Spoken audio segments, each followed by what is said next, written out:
تو چلیے تو میں یہ عرض کر رہا تھا کہ جو یہ مسئلہ ہے کہ شیعہ اور اہل سنت کا اس بات پر اتفاق ہے کہ جو باغ فدق ہے، باغ فدق کو کسی کی وراثت نہیں مقرر کیا گیا، البتہ باغ فدق کی جو آمدنی ہے اس سے جو کچھ وسائل حاصل ہوتے ہیں ان وسائل سے امت مسلمہ کے مستحقین، چاہے وہ آل بیت ہو، چاہے وہ حضور کے ازواج مطہرات ہو، اسی طریقے سے حضور کے صحابہ ہو، مہاجر ہو یا انصار ہو، بلکہ اب تلک بھی اس کی جو بھی اخراجات اور جو بھی ضروریات اس سے متعلق ہے ان کو آج بھی اس سے پورا کیا جا سکتا۔ لہذا صدیق اکبر رضی اللہ تعالی عنہ نے حضرت فاطمہ کو جو جواب دیا، شیعہ کتابوں میں آتا ہے فرضیت۔ حضرت فاطمہ نے جب صدیق اکبر سے اس بات کو سنا تو اتنی راضی ہو گئی، اتنی خوش ہو گئی کہ وفات تک حضرت فاطمہ نے کبھی بھی اس مسئلے کو چھیڑا ہی نہیں۔ حضرت صدیق اکبر رضی اللہ تعالی عنہ نے جو جواب دیا، بخاری کے اندر روایت موجود ہے، بخاری کے اندر روایت موجود ہے کہ حضرت صدیق اکبر رضی اللہ تعالی عنہ انہوں نے کیا جواب دیا؟ وَبِهِ قَالَ حَدَّثَنِي عَبْدُ اللَّهِ بْنُ مُحَمَّدٍ قَالَ حَدَّثَنَا هِشَامٌ عَنْ أَخْبَرَنَا مَعْمَرٌ عَنِ الزُّهْرِيِّ عَنْ عُرْوَةَ عَنْ عَائِشَةَ رضی اللہ تعالی عنہا ان فاطمة والعباس اتیا ابا بکر یلتمسان میراثہما من رسول اللہ صلی اللہ علیہ وسلم وہما یومئذ یطلبان ارضیہما من فدق وسہمہما من خیبر فقال لہما ابو بکر سمعت رسول اللہ صلی اللہ علیہ وسلم یقول لا نورث ما ترکنا صدقۃ انما یأکل آل محمد من هذا المال قال ابو بکر واللہ لا ادع امرا رأیت رسول اللہ صلی اللہ علیہ وسلم یصنعہ فی الا صنعتہ قال فہجرتہ فاطمہ فلم تکلمہ حتی ماتت۔ اس روایت کے اندر صراحتاً بخاری کتاب الفرائض کی یہ روایت ہے، اس کے اندر صراحتاً یہ بات آئی کہ جب حضرت فاطمہ نے حضرت عباس کو، یا جب حضرت فاطمہ اور عباس رضی اللہ عنہما حضرت صدیق اکبر کے پاس آئے اور انہوں نے باغ فدق اور خیبر، اسی طریقے سے خیبر سے جو آنے والی آمدنی تھی ان کے بارے میں بتایا کہ کیا یہ سب ہماری وراثت ہو سکتی ہے؟ صدیق اکبر نے فرمایا کہ نبی جو مال چھوڑتا ہے وہ وراثت نہیں ہوتا، وہ جو ہے صدقہ بنتا ہے، لیکن یہ بات یاد رکھے آپ اس باغ فدق کی آمدنی سے یا دیگر چیزوں سے آج تک جو کھایا کرتے تھے، لیا کرتے تھے، میں ابو بکر اس میں ذرہ برابر بھی کم نہیں کروں گا۔ بلکہ اگر آپ دیکھیں، اس بات پر غور کریں کہ حضرت فاطمہ رضی اللہ تعالی عنہا، ان کی زندگی کے دو دور آئے ہیں، دو دور۔ ایک دور وہ ہے جب حضور صلی اللہ علیہ وسلم حیات تھے اور حضرت فاطمہ کو کوئی ضرورت ہوا کرتی تھی تو حضرت فاطمہ اللہ کے رسول علیہ الصلوۃ والسلام کی یہاں جایا کرتی تھی، اس دور کو دور نبوی کہتے ہیں۔ اور دوسرا کون سا دور ہے؟ جب حضرت رسول اکرم صلی اللہ تعالی علیہ وسلم کا وصال ہوتا ہے اور ابو بکر خلافت کی مسند سنبھالتے ہیں۔ یہ دور چونکہ خلافت کا دور ہے اور حضرت فاطمہ نے یہ دور بھی پایا ہے، اسے دور خلافتی کے دور صدیقی کہتے ہیں۔ تو حضرت فاطمہ رضی اللہ عنہا نے دو دور پائے ہیں، دور نبوی ہو یا دور صدیقی ہو۔ دور نبوی میں حضرت فاطمہ رضی اللہ عنہا کی معاشی حالت از حد تنگ تھی اور مشکل ترین حالات میں وہ گزر رہے تھے۔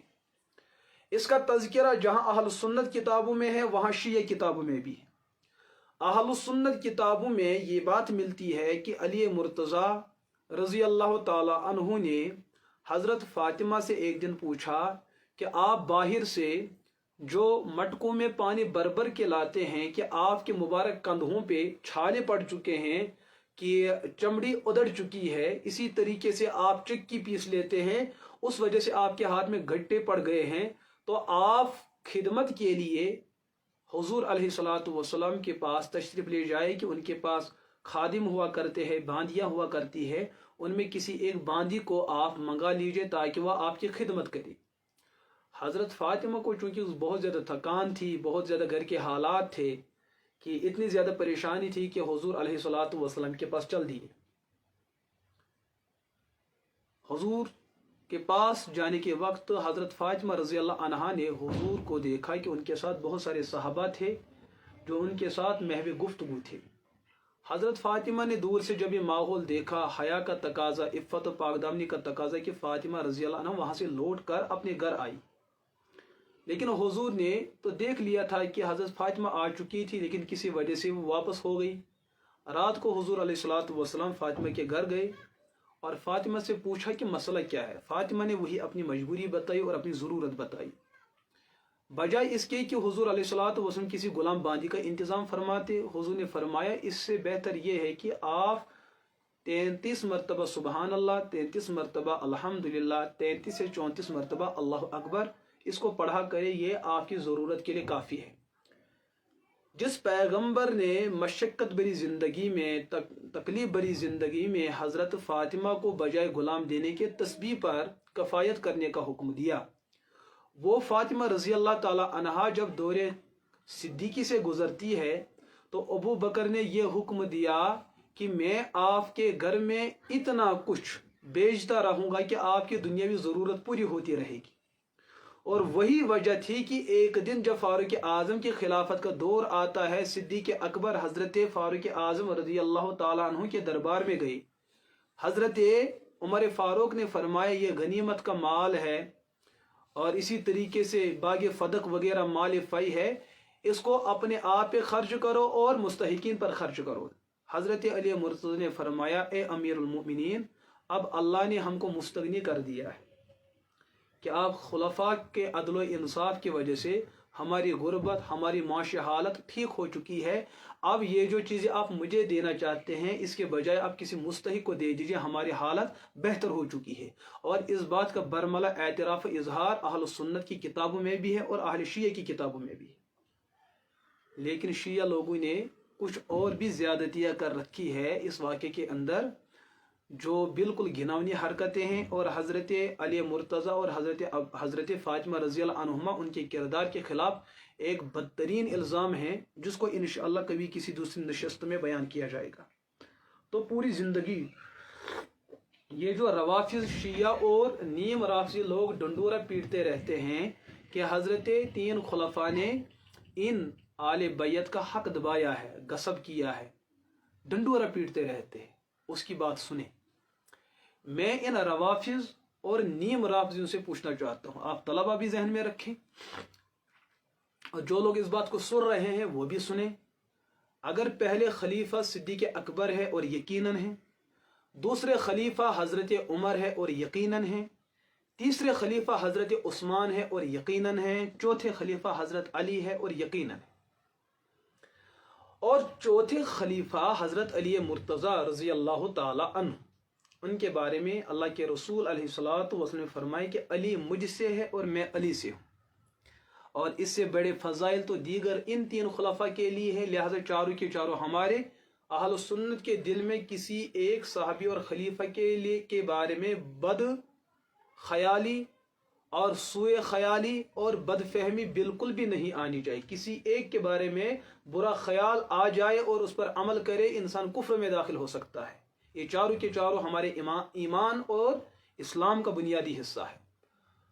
तो हज़रत अली रज़ी अल्लाह ताला अन्हु चौथे खलीफा है और ये भी तारीख में है सबसे बड़े शेर दिल, सबसे बड़े मजबूत, सबसे बड़े ताकतवर, सबसे बड़े शुजा और अल्लाह के शेर असदुल्लाहिल गालिब हज़रत अली मुर्तज़ा रज़ी अल्लाह ताला अन्हु की ज़ात अक़दस।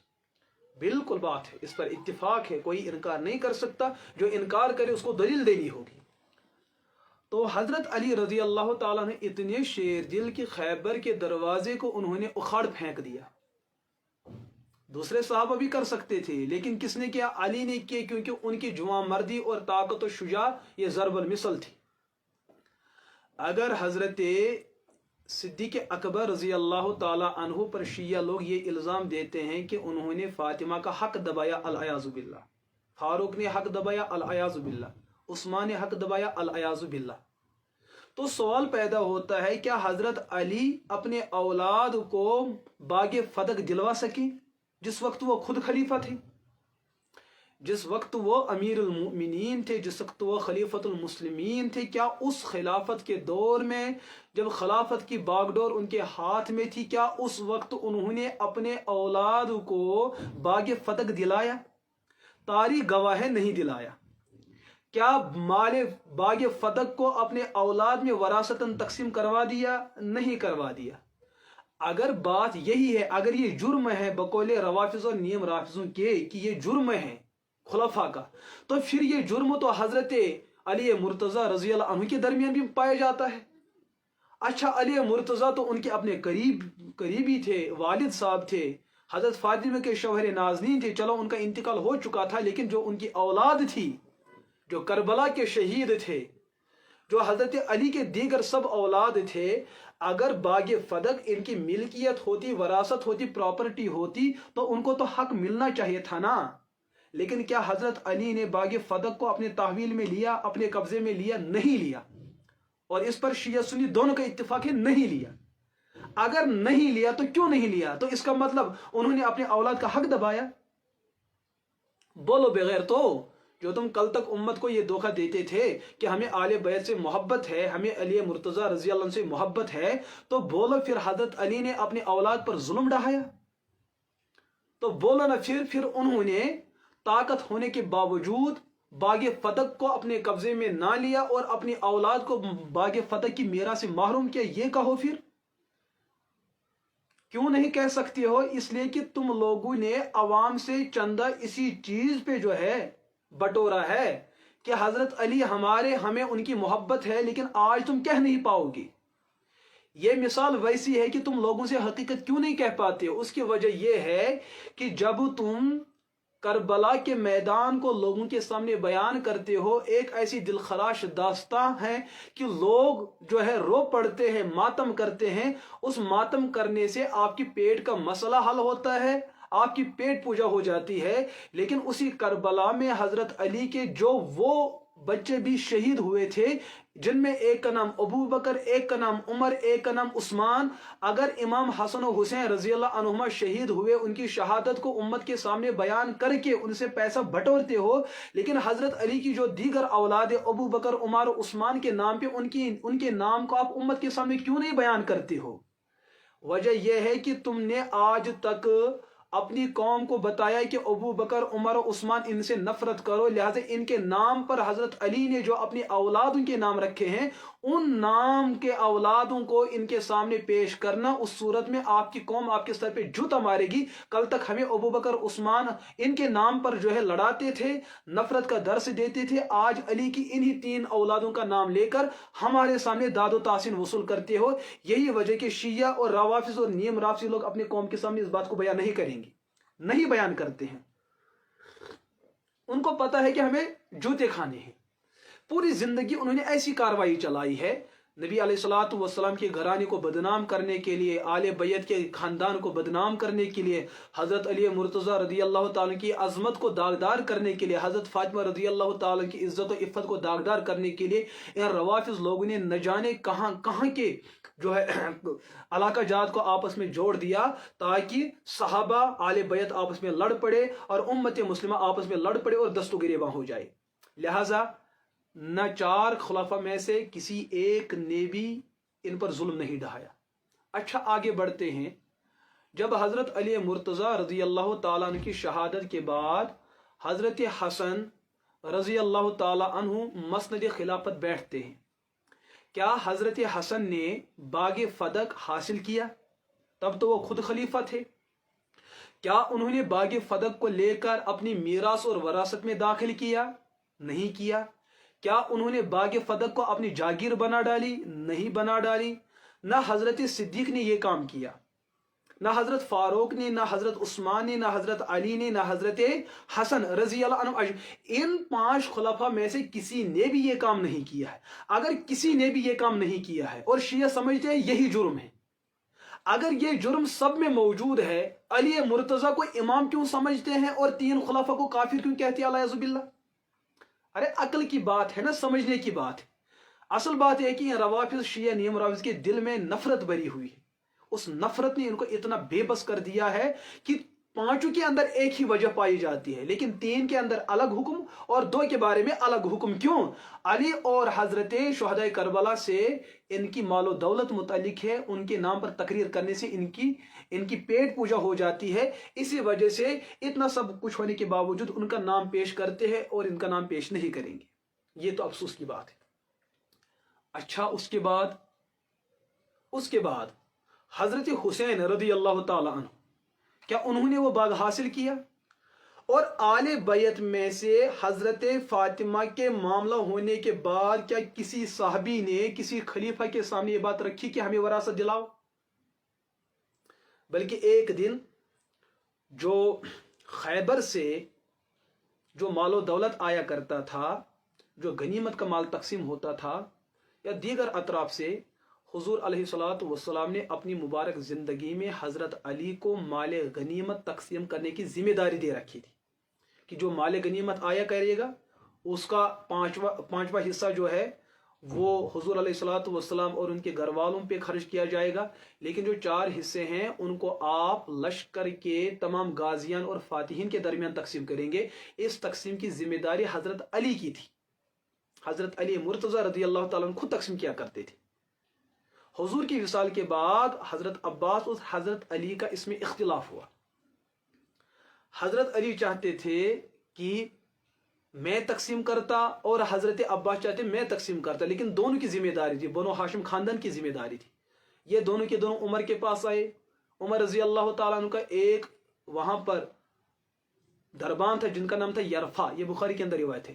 یرفا نے کہا، اے امیر المومنین، باہر اتنے صحابہ بیٹھے ہیں، ان کا یہ مسئلہ ہے۔ تو حضرت علی نے کہا کہ ان کو بلاؤ، ان کے مسئلے کو حل کر دیا جائے گا۔ ان کا مسئلہ حل ہوا۔ پھر یرفا آیا کہ حضرت باہر تو حضرت عباس اور حضرت علی رضی اللہ عنہما بیٹھے انتظار کر رہے ہیں۔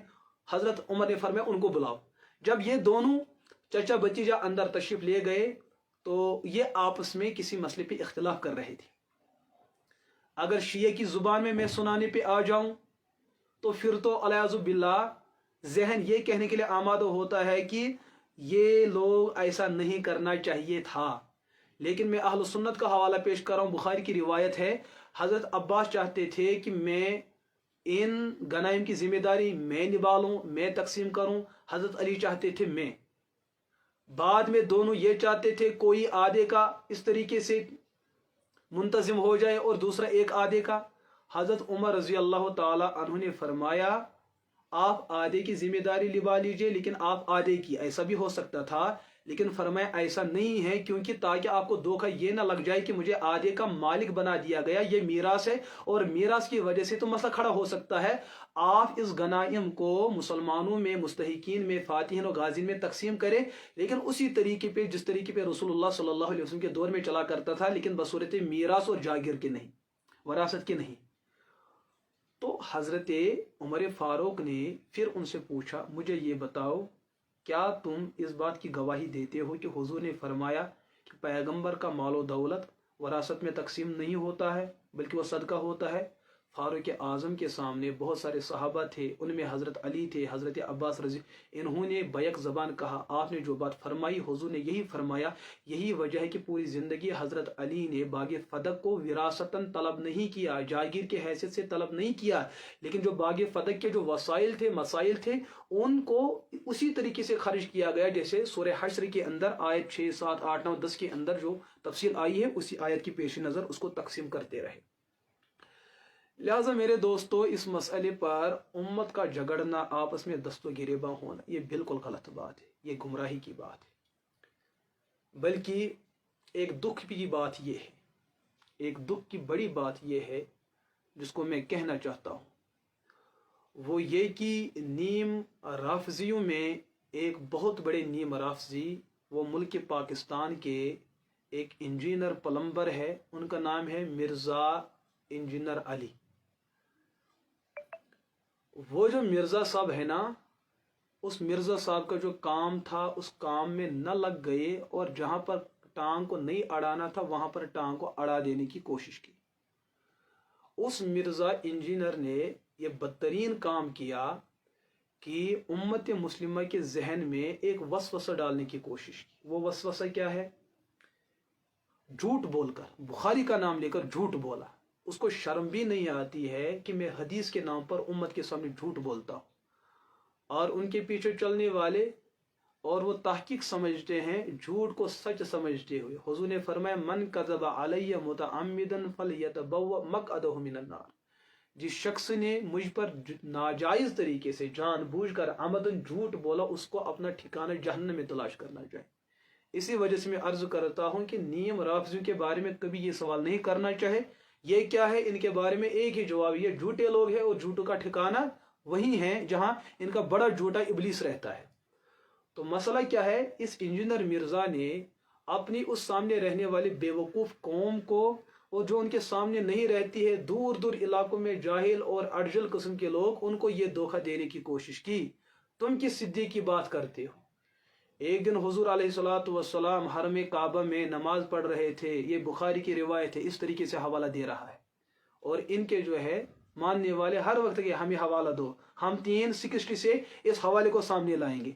लेकिन न वो हवाला 360 में निकलता है, न वो बुखारी की किसी भी उन्वान में वो लफ्ज निकलता है। और बताया क्या कि हुजूर हरम पाक में नमाज पढ़ रहे थे, सजदे की हालत में थे। कुफार ने ऊंट की ओजड़ी लाई और हुजूर की मुबारक गर्दन पे डाली। वो इतनी बोझल थी, इतनी बोझल थी कि हुजूर से उठ नहीं पाया। वहां पर सिद्दीक थे, देख रहे थे। क्या उनको नजर नहीं आया? यह है कोई सिद्दीक का मकाम? यह है कोई सिद्दीक का किरदार कि हुजूर के साथ यह हो रहा है और सिद्दीक कुछ नहीं कर रहे हैं? इस तरीके से इंजीनियर बोल रहा है। लेकिन जब हमने बुखारी को पढ़ना शुरू कर दिया, सिहाह सित्ता का मुताला करना शुरू कर दिया, एक जगह हमें एक हदीस नजर आई। हदीस में कुछ इस तरीके से अल्फाज है, लेकिन वहां अबू बकर सिद्दीक रज़ी अल्लाह ताला अन्हु थे, ऐसा बिल्कुल भी नहीं। कितनी नफरत इसके दिल में भरी हुई है और इसके मानने वालों के दिल में कितनी नफरत सहाबा की भरी हुई है। समझते हैं कि हजरत अली रजी अल्लाह का नाम लेने से हम जन्नत में जाएंगे।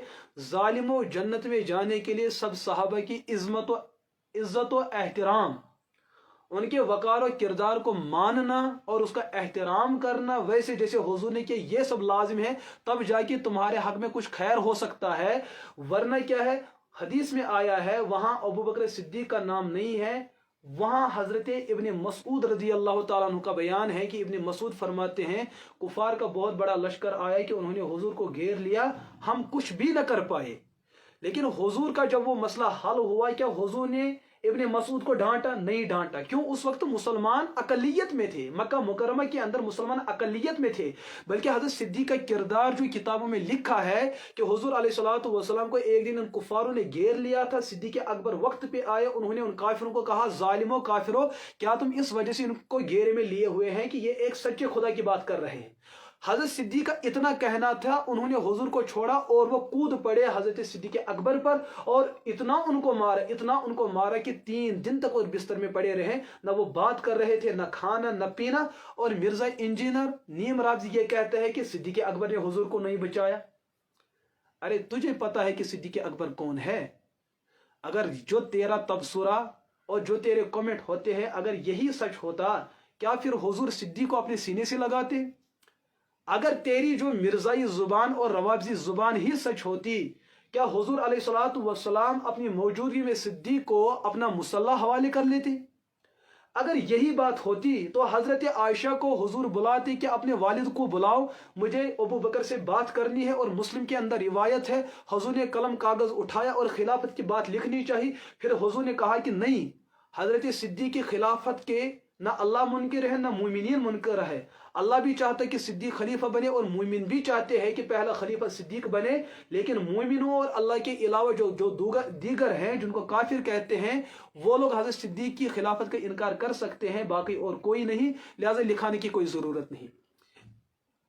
जिस सिद्दीक रदी अल्लाह ताला अन्हु का किरदार ये हो सकता है, उसके बारे में ये रवाफिज किस्म के लोग, ये नीम राफजी किस्म के लोग और ये इंजीनियरी किस्म के लोग इस तरीके से बोलते और बकते रहते हैं और नीचे लोग तबसरा करते हैं हम इंजीनियर के खिलाफ कुछ बोलने के लिए तैयार नहीं। अरे तू उस जाहिल के खिलाफ सुनने के लिए तैयार नहीं, हम सिद्दीक अकबर रदी अल्लाह ताला अन्हु के बारे में एक नुक्ता सुनने के लिए तैयार नहीं। तेरा इंजीनियर तुझे मुबारक, हमारा सिद्दीक मुझे मुबारक, हमें मुबारक, हमें उनकी क़यादत मुबारक, हमें उनकी सदाकत मुबारक, हमें उनकी सहाबियत मुबारक, हमें उनकी खिलाफत मुबारक, हमें उन खिलाफत के अंदर उनके अहवाल सब कुछ मुबारक। लेकिन तुझे इंजीनियर की बदजुबानी, बदगुमानी, किस्ब बयानी, झूठ, इफ्तिरा, तोहमत, धोखा, जालसाजी, राफजियत और शियत ये सब तुझे मुबारक। हम चूंकि उनका कलमा नहीं पढ़ चुके हैं, हमारा कलमा मिर्ज़ा की ज़ात के बगैर भी कामिल और मुकम्मल है, हमें इंशाअल्लाह इस पर यकीन और एतमाद है। लिहाजा जिन लोगों को ये बातें सुनकर थोड़ी सी कुछ हो जाती हैं तो हम उसमें माजरत के साथ उनको कहेंगे क्या करें कि वो पहला मददगार, पहला सहाबी, नबी ने जिसे हर कदम पर दुआ दी, वो अफजल बशर बाद अज अंबिया है, वो जाने सदाकत, वो जाने वफा है, फरिश्ते उसी की अदाओं पे आशिक, उसी की नमाजों दुआओं पे आशिक, नबियों से कमतर इमामों से आला, नबियों से कमतर इमामों से आला, मोहम्मद से हरदम वफा करने वाला। यह है हजरत अबू बकर सिद्दीक रदी अल्लाह ताला अन्हु की ज़ात अक़दस। आज का सिलसिला यहाँ तक मुकम्मल हुआ। इंशाअल्लाह अगले दुरूस के अंदर आपको तफसील के साथ बताया जाएगा, पढ़ाया जाएगा और सिखाया जाएगा। बाकी जो मीडिया के दीगर साथी है, हम इनका भी शुक्रिया अदा करते हैं। जिस वक्त भी इस क्लास का ऐलान होगा हम आपको मुत्तला करेंगे, आप तशरीफ़ लाएंगे इंशाअल्लाह। जिस तरीके से आज आपका वीडियो जो है लाइव हुआ, अगले दुरूस को भी इसी तरीके से लाइव चलाया जाएगा। अगले दुरूस में मिर्ज़ा इंजीनियर अली मोहम्मद, उनके शब व रोज़ को बयान किया जाएगा और उनकी मकारियाँ, उनकी अय्यारियाँ, उनकी धोखाबाजियाँ, उनकी किस्ब बयानी, उनकी तोहमत और उनका वो राफिजाना रोल वो आपके सामने इंशाअल्लाह तफसील के साथ बयान किया जाएगा। बाकी आप पहले भी कह रहे थे कि यहाँ मिर्ज़ा इंजीनियर को मानने वाले लोग हैं। दोस्तों यहाँ पर ये नहीं कहना, यहाँ तो कादियानियत को मानने वाले लोग भी मौजूद हैं। यहाँ तो नफ्स परस्तों की एक बहुत बड़ी तादाद मौजूद है। यहाँ तो मक्कारों अय्यारों की बहुत बड़ी तादाद मौजूद है। तो होने से क्या होगा, तो इस्लाम का जो है आफताब डूब जाएगा। हम किसी के लिए नहीं, बस अल्लाह की रज़ा के लिए हम ये सिलसिला चलाए हैं। अल्लाह सुनने से ज़्यादा अमल की तौफीक अता फरमाए। व आखिरु दावाना अल्हम्दुलिल्लाहि रब्बिल आलमीन।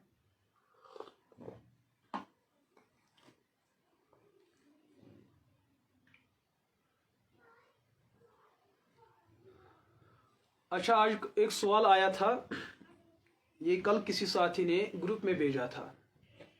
एक साथी कह रहा है मैं किसी गवर्नमेंट अस्पताल में काम कर रहा हूँ और चूँकि मुख्तलिफ़ किस्म के पेशेंट आते रहते हैं जिनका कभी टेस्ट लेना होता है, ब्लड टेस्ट, कभी यूरिन टेस्ट लेना होता है, तो उनका टेस्ट लेने के लिए हमारे पास एक छोटी सी बोतल रहती है, उनका पेशाब उसमें रहता है, खून उसमें रहता है। तो जब हम उसको ले जाते हैं तो लेते लेते कभी नमाज का वक्त हो जाता है, फिर हम उस शीशी को जेब में रखते हैं, नमाज पढ़ते हैं। इस तरीके से ऐसा करना जायज़ है कि नहीं?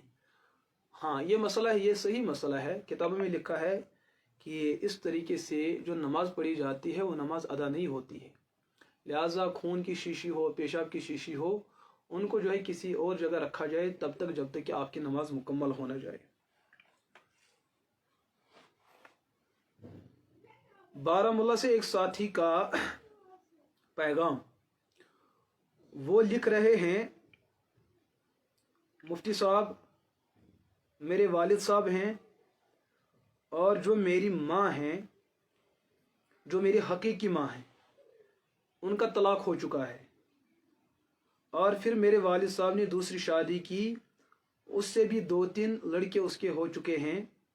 अब वालिद साहब अपनी ज़िंदगी में वरासत तकसीम करना चाहते हैं, लेकिन इस शर्त पर कि मुझे वो अपनी वरासत में मुकम्मल वरासत नहीं देना चाहते हैं, जबकि जो उसकी नई बीवी है और मेरी जो मेरी सौतीली माँ है, उनके बेटों को वो वरासत मुकम्मल तौर से देना चाहता है। बराए करम इसकी वजाहत मतलूब व दरकार है। असल बात यह है कि वरासत का जो मसला है, वरासत का मसला ये ज़मीन पर ये कानून किसी ने नहीं बनाया है, ये कानून अर्शी है, अल्लाह ने कानून बनाया है। वरासत में मूरिस कौन है, जिसकी पूरी मिल्कियत है, और उसके इंतकाल करने पर उसके वरासा कौन कौन है, इसके बारे में तफसील है कि उन वरासा का नाम भरपूर तरीके से लिखा जाए। लड़के कितने हैं, लड़कियां कितनी हैं, इसी तरीके से माँ बाप में कौन है, हम मियाँ बीवी में कौन है, तमाम ऐसे रिश्तेदार जिनको अल्लाह और अल्लाह के रसूल अलैहिस्सलातु वस्सलाम वरासत का हक देते हैं, उन वरासा का नाम लिखने के बाद ये देखा जाएगा कि किसका कितना हिस्सा बनता है। लेकिन ऐसा बिल्कुल गलत है कि एक वालिद दूसरी शादी करने पर नई बीवी के बच्चों को कामिल वरासत का मुस्तहिक करार देता है और अपनी जो पुरानी बीवी है उसके औलाद और उसके बच्चों को वरासत में कमी और बेशी के साथ देना ये बिल्कुल नाजायज़ और हराम है। अल्लाह के रसूल अलैहिस्सलातु वस्सलाम ने फरमाया कि जिस किसी मूरिस ने अपने वरासा में किसी एक को भी वरासत से महरूम किया, अल्लाह उसको जन्नत से महरूम करेंगे। लिहाजा इस तरीके से ये इक़दामात बिल्कुल नाजायज़ और हराम हैं, ऐसा करना बिल्कुल गलत है। अल्लाह पाक इन जैसे मज़ालिम से उम्मत की हिफाजत फरमाए और उम्मत को हिदायत के नूर से माला माल फरमाए।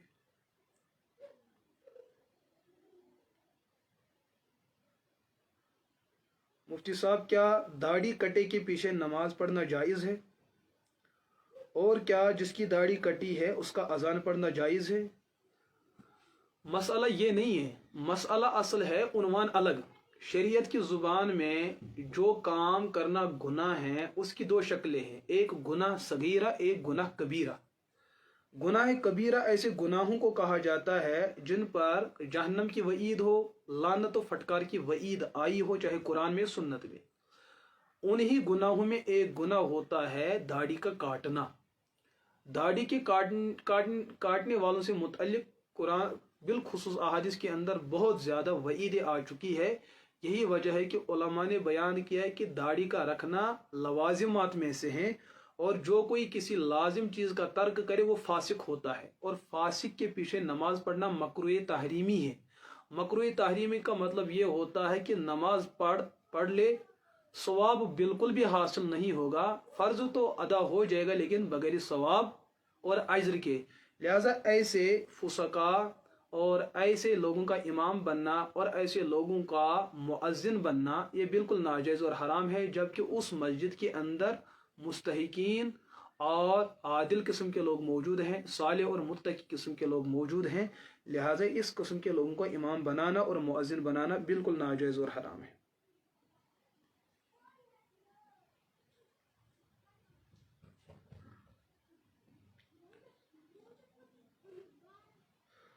मुफ्ती साहब, मैं हिंदवारा से अर्ज़ कर रहा हूँ, मेरा नाम आदिल अहमद है। हमारे कश्मीर के अंदर गुज़िश्ता चंद महीनों से एक मसला ज़ेर बहस है कि हमारे कश्मीर के अंदर जो तहारी बनाई जाती है और उसको तकसीम किया जाता है, कुछ लोग कहते हैं जायज़ है, कुछ लोग कहते हैं नाजायज़ है। बराए करम इसकी वजाहत फरमाए।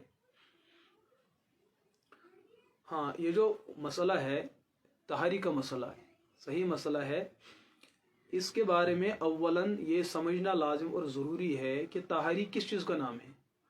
हमारे कश्मीर के अंदर ये बनती है, बिकती है, खाई जाती है, खिलाई जाती है। ये सिर्फ यहाँ का मसला नहीं है, आप बैरून रियासत जाओ वहाँ भी तहरी का लफ्ज़ बोला जाता है, लेकिन वो सब यही चावल का बनता है। ये तहरी का लफ्ज़ हमारे उर्फ का एक ऐसा लफ्ज़ है कि इस लफ्ज़ के बोलने वाले यहाँ के सभी मुसलमान हैं। फिर खाने वाले कौन कौन है, लेकिन बोलने वाले सब है। लेकिन ये लफ्ज़ जो बोला जाता है, इस लफ्ज़ का मुद्दा और मकसूद क्या होता है? अगर ये लफ्ज़ तहारी बोला जाता है और बनाई जाती है और खिलाई जाती है दावत के नाम पर, अगर तहारी का लफ्ज़ बोला गया, बताया जाता है, खिलाया जाता है, کھایا جاتا ہے، لیکن دعوت کے نام پر، جیسے شادی کے اندر دعوت ہوتی ہے یا اور مقامات پر دعوت ہوتی ہے، اگر طاہری کے لفظ سے یہ مراد ہے دعوت، تو پھر تو مسئلہ آسان ہے، اس کو کوئی امیر و غریب، گھر کے باہر کے سب کھا سکتے ہیں۔ ہاں، لیکن اگر طاہری کا لفظ بولا جاتا ہے اور صدقے کی نیت سے اس کا لفظ استعمال کیا جاتا ہے، تو اگر صدقہ ہے پھر صدقے کے بارے میں بحث چلے گی، یہ صدقہ نافلہ ہے واجبہ۔ اگر اس طاہری کے کرنے کا ارادہ نظر و نیاز کی حیثیت سے ہے تو اس کو غریب ہی لوگ کھا سکتے ہیں، نہ گھر والے کھا سکتے ہیں، نہ امیر لوگ کھا سکتے ہیں۔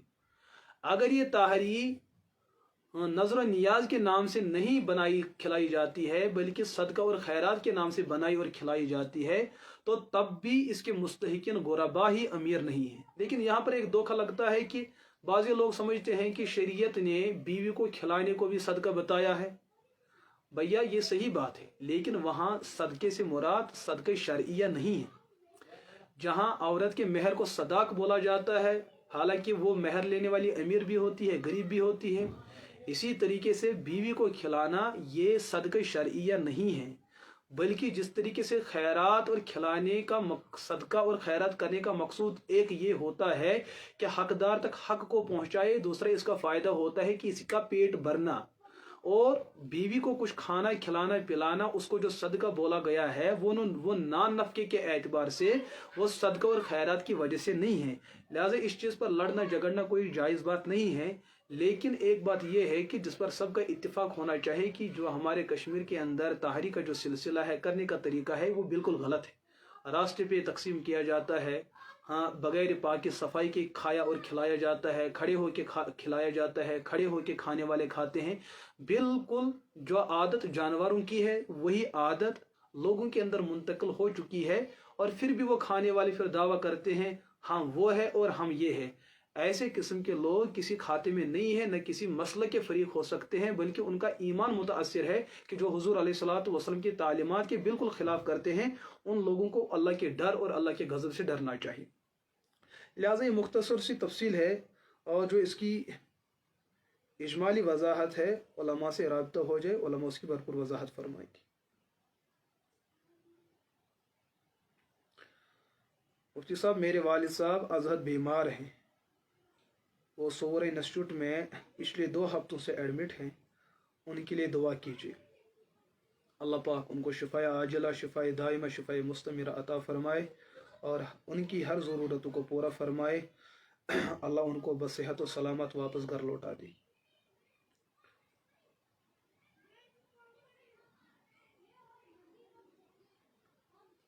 مفتی صاحب، حمام پر نماز پڑھنا کیسا ہے؟ حمام پر نماز پڑھی جا سکتی ہے، کوئی کراہت نہیں، کوئی حرمت نہیں، پڑھ سکتے ہیں، کوئی مسئلہ نہیں۔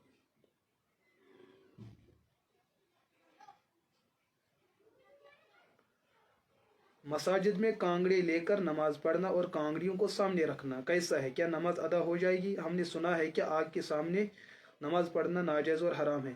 وہاں ہاں صرف یہ لفظ آگ الگ ہے، انگارے الگ ہے۔ یہ جو کانگڑیوں میں ہوتی ہے وہ آگ ہوتی ہے، ان میں وہ نہیں ہوا کرتے ہیں، تو جو کانگڑیاں ہوتی ہیں ان کو سامنے رکھ کر نماز پڑھی جا سکتی ہے، کوئی کراہت نہیں ہے، اور جو ممانعت ہے وہ الگ نیت اور علت کی پیش نظر ہے۔ لہذا اللہ سننے سے زیادہ عمل کی توفیق عطا فرمائے۔ وآخر دعوانا ان الحمد للہ رب العالمین۔ السلام علیکم ورحمۃ اللہ۔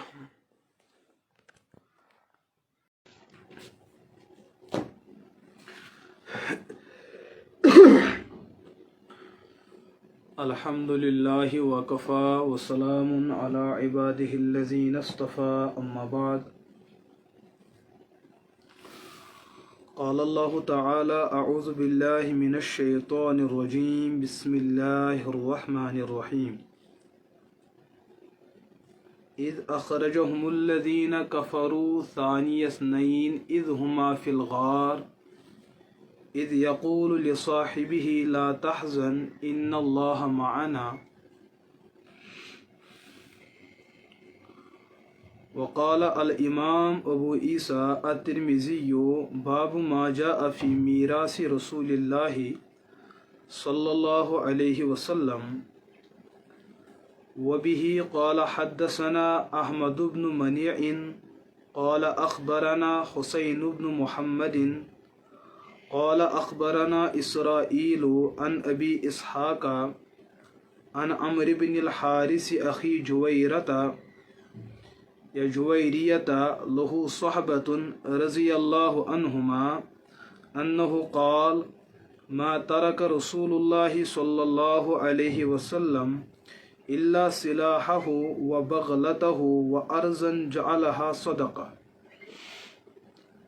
صدق الله العظيم وصدق رسوله النبي الكريم اللهم صل على سيدنا محمد وعلى آل سيدنا محمد وأصحاب سيدنا محمد وبارك وسلم عليهم. گرامی قدر عزیز طلباء، عزیز دوستو، اس وقت ایک مسئلہ ہے جس مسئلے کی وضاحت اور جس مسئلے کی توضیح و تفسیر کے لیے میں آپ لوگوں کے سامنے آ چکا ہوں. وہ مسئلہ ہے مسئلہ میراث نبوت. اللہ کے رسول صلی اللہ علیہ وسلم کائنات میں سب سے زیادہ افضل اور سب سے زیادہ بہتر اور سب سے زیادہ اکمل مخلوقات میں سب سے زیادہ مقام اور مرتبہ رکھنے والی شخصیت ہیں، اور نبیوں کے دنیا میں جو آنے کے مقاصد اور مدعا ہوا کرتے ہیں وہ اللہ کے دین کو بیان کرنا اور انسانیت کو بہرہ روی سے بچانا. اور اس بات پر سبھی مسلمانوں کا اتفاق ہے کہ اللہ کے رسول علیہ الصلاۃ والسلام کا جب وصال ہوا، ان کے مبارک انتقال کے بعد ایک مسئلہ درپیش آیا، وہ ہے حضور علیہ الصلاۃ والسلام کی مسئلہ وراثت، کہ جس طریقے سے دیگر انسان ان کی وفات کے بعد ان کی ملکیت اور ان کی پراپرٹی اور ان کے مقبوضات، چاہے وہ منقولات ہو یا غیر منقولات، وہ ان کے شرعی ورثہ میں تقسیم ہوا کرتے ہیں. تو کیا پیغمبر اور نبی و رسول ان کے وصال و وفات کے بعد ان کا مال متروکہ، ان کی وراثت اور ان کی پراپرٹی جو ان کے از قبیل مقبوض ہو، پھر چاہے منقول ہو یا غیر منقول ہو، چاہے ان کی وہ ملکیت ہو یا غیر ملکیت، کیا وہ سب مملوکات بھی ان کے ورثہ میں ویسے ہی تقسیم ہوا کرتے ہیں جیسے دیگر انسانوں کا حکم ہے؟ اسی لیے میں نے شمال ترمذی حضرت امام ابو عیسیٰ ترمذی علیہ رحمہ کی کتاب شمال ترمذی، جس کا عنوان ہے باب ما جاء فی میراث رسول اللہ صلی اللہ علیہ وسلم، کہ اس باب کے اندر حضور کی وراثت کے بارے میں بحث ہوگی. آیا پیغمبر کی کوئی وراثت ہوتی ہے، اور کیا پیغمبر کی وراثت اور ملکیت کے کوئی وارث ہوا کرتے ہیں؟ یہ جو ان کا مال متروکہ ہوا کرتا ہے، ان کی وفات کے بعد جو ملکیت ہوا کرتی ہے، کیا وہ وراثت ہی رہتی ہے یا اس کا حکم کچھ الگ سا ہے؟ اس پر اہل السنت والجماعت سبھی کا اتفاق ہے، چاہے وہ فقہ حنفیہ سے متعلق ہو، چاہے وہ فقہ مالکیہ سے متعلق ہو، یا فقہ شافعیہ یا حنابلہ سے متعلق ہو، اہل ظاہر ہو، صوفیہ ہو، متکلمین ہو، اشاعرہ ہو، ماتریدیہ ہو، اور مؤرخین ہو، مفسرین ہو، فلاسفہ ہو، جن کا اہل اسلام سے تعلق ہے، سبھی کا اس بات پر اتفاق ہے کہ نبی صلی اللہ علیہ وسلم بالخصوص اور تمام انبیاء بالعموم، نبی کی وفات اور انتقال کے بعد نبی کا جو مال متروکہ ہوا کرتا ہے اس میں وراثت کے احکام جاری نہیں ہوتے، بلکہ اس میں صدقات اور خیرات کے احکام جاری ہوا کرتے ہیں. لیکن اس مسئلے پر अहले तशय्यो और शिया हजरात का खासा इख्तिलाफ है।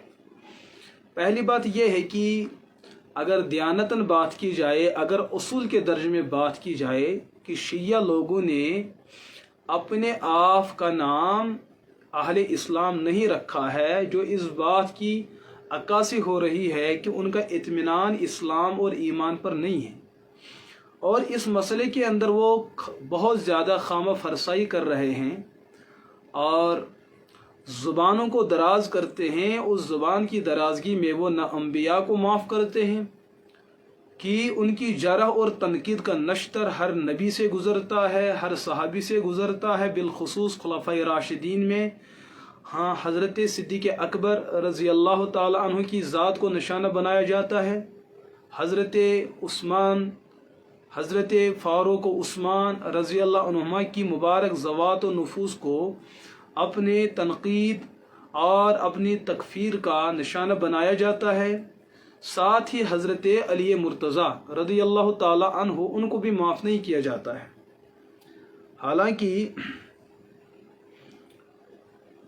रिवायत के अंदर मौजूद है, अल्लाह के रसूल अलैहिस्सलातु वस्सलाम की वफ़ात के बाद जब ये मसला सामने आया कि पैगंबर की मिल्कियत और माल मतरूका, उसमें तवरीस और वरासत का मसला, इस मसले को खुलफ़ाए राशिदीन ने मुत्तफ़क़ अलैह समझते हुए कि नबी का माल मतरूका, नबी की मिल्कियत वरासत में तकसीम नहीं होती, बल्कि नबी की मिल्कियत और प्रॉपर्टी वो इस्लामी ख़जाने में जमा होकर उसका हुक्म सदक़ात व खैरात का हुआ करता है। अहले इस्लाम में जो सदक़ात व खैरात के मुस्तहिकीन हुआ करते हैं, उन्हीं मुस्तहिकीन और अहले हक पर उन अमवाल मतरूका और माल नबूवत को खर्च किया जाता है। इस पर जो है अहले सुन्नत वल जमात का इत्तिफाक है, किसी एक फ़र्द का इसमें इख्तिलाफ नहीं है। लेकिन हजूर अलैहिस्सलातु वस्सलाम की मुबारक ज़िंदगी में एक मसला सामने आया। हजूर के मद्दे मुकाबिल जितने सारे लोग थे कुफ़ार में से, चाहे वो मुशरिकीन मक्का थे या कुफ़ार मक्का थे या मुनाफिकीन मक्का थे या यहूद थे, नसारा थे, मदीना के अंदर रहने वाले, उन्हीं यहूद में से एक तबका था यहूद का जिनको बनु नज़ीर कहा जाता था। कबीले बनु नज़ीर वो यहूदियों में बहुत ज़्यादा मुतशद्दिद थे और बहुत ज़्यादा तनकीद और बहुत ज़्यादा हुजू बयान किया करने वाले लोग थे। ये जो कबीला था बनु नज़ीर, ये खैबर में रहा करते थे, मदीना मुनव्वरे के अंदर इलाक़े खैबर, वहाँ ये रहा करते थे। तो इलाक़े खैबर के अंदर एक दूर दराज एक इलाका था, तकरीबन 4.5 किलोमीटर के फासले पर खैबर से, उसको मकाम फ़दक के नाम से जाना जाता है। ये मकाम फ़दक इन्हीं बनु नज़ीर यहूद की मिल्कियत और इनकी प्रॉपर्टी हुआ करती थी। जब इन लोगों ने देखा कि दीगर यहूद व नसारा हुजूर अलैहिस्सलातु वस्सलाम के सामने सरेंडर हो रहे हैं, जंग करने के बावजूद भी यहूद नसारा मुशरिकीन व कुफ़ार व बेदीन हुजूर के सामने कमज़ोर होते जा रहे हैं, तो इन बनु नज़ीर जो यहूद का एक कबीला था खैबर के अंदर, इन लोगों ने अपने लिए इसमें आफियत समझी। ये हुजूर अलैहिस्सलातु वस्सलाम के पास तशरीफ़ ले जाते हैं और हुजूर अलैहिस्सलातु वस्सलाम के साथ इस मामले पे सुलह करते हैं कि जो हमारा बाग़ फ़दक है, हमारी मिल्कियत, इसकी आमदन चाहे निस्फ़ फ़ीसद हो या कुल फ़ीसद, वो मुकम्मल आमदनी हम आपको देने के लिए तैयार है। तो शरीयत की ज़ुबान में जब मुसलमान और गैर मुस्लिम बग़ैर लड़ाई के किसी मामले पे सुलह करे और गैर मुस्लिम वहाँ से कुछ मुआवजा और जिज़्या भी देने की बात करे, उस माल को माल फ़ई कहते हैं। उस माल को माल फ़ई के नाम से ताबीर किया जाता है। और कुरान के अंदर माल फ़ई का तज़किरा सूरह हश्र के अंदर तफसील के साथ आया है। अल्लाह ने सूरह हश्र के अंदर माल फ़ई को तफसील के साथ बयान किया। दूसरा एक माल होता है जिसको माल गनीमत कहते हैं। माल गनीमत वो माल हुआ करता है कि मुसलमान और कुफ़ार شریعت کے حدود، اصول اور ضوابط کا لحاظ کرتے ہوئے جس وقت آپس میں لڑ پڑتے ہیں، مسلمانوں کی لڑائی کا مدعا اور مقصود اللہ کی رضا ہوا کرتی ہے، اور غیر مسلمین کفار و بے دین کی لڑائی کا مقصود ہوتا ہے اللہ کے دین کو اللہ کی زمین سے خالی کرنا اور اللہ کے دین کو العیاذ باللہ رسوا اور ذلیل کرنا۔ اس کے بعد مسلمان جب کفار پر حاوی ہو جاتے ہیں اور وہاں سے کچھ مال و دولت حاصل کرتے ہیں، اس مال کو مال غنیمت کہتے ہیں۔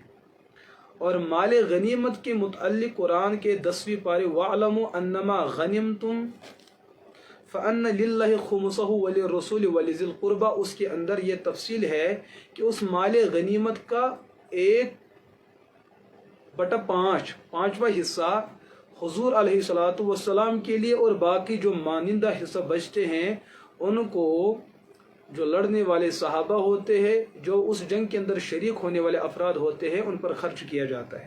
یہ ہے مال غنیمت۔ مال غنیمت لڑنے کے بعد جو ہوتا ہے حاصل۔ لیکن ایک مال ہے مال فی۔ مال فی وہ مال ہوا کرتا ہے جو مسلمان کافروں سے بغیر ان سے لڑے، ان سے بھیڑے، ان سے جھگڑنے کے جو مال حاصل ہوتے اس کو مال فی کہتے ہیں۔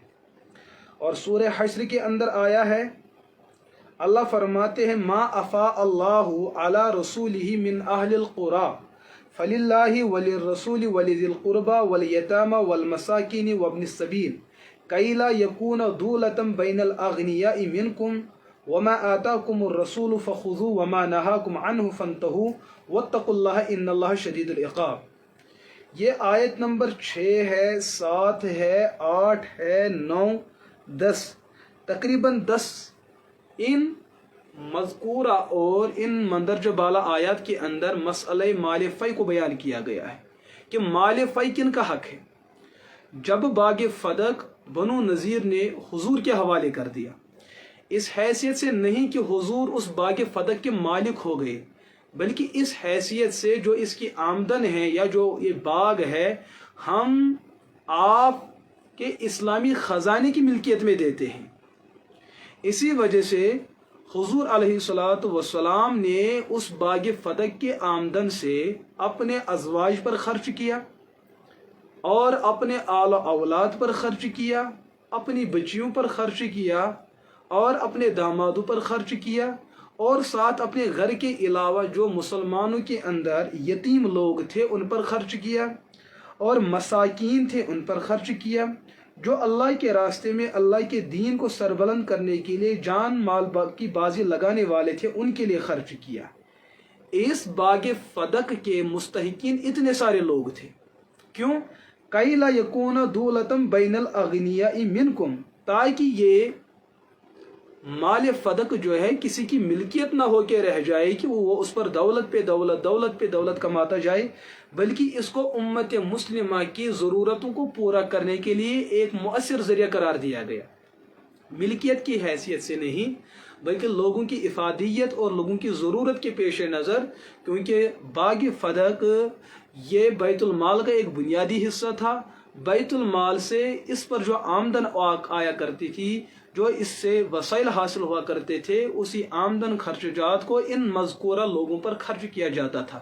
ان میں صحابہ کے اندر حضور علیہ السلام کے ازواج مطہرات بھی سر فہرست، حضور کے آل و اولاد بھی اس میں تھے، اس میں حضرت علی مرتضیٰ، حضرت فاطمہ رضی اللہ عنہما، ان کے اولاد بھی اس میں داخل تھے، جو بعد میں جو ہے یہ مسئلہ سامنے آتا ہے۔ اسی طریقے سے جو امت کے یتیم تھے، یتامہ، لفظ یتامہ بتلاتا ہے کہ امت کے اندر جتنے سارے یتیم ہیں وہ اس کا حق رکھتے تھے۔ مساکین یہ ایک مسکین نہیں ہے، جمع کا صیغہ ہے، بہت سارے لوگ ہو سکتے ہیں۔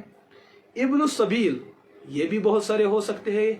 تو یہ سب کے سب لوگ اس باغ فدق کے حقدار تھے، لیکن وراثت کے اعتبار سے نہیں۔ ایسا نہیں کہ کوئی سمجھے کہ وراثت کے اعتبار سے نہیں۔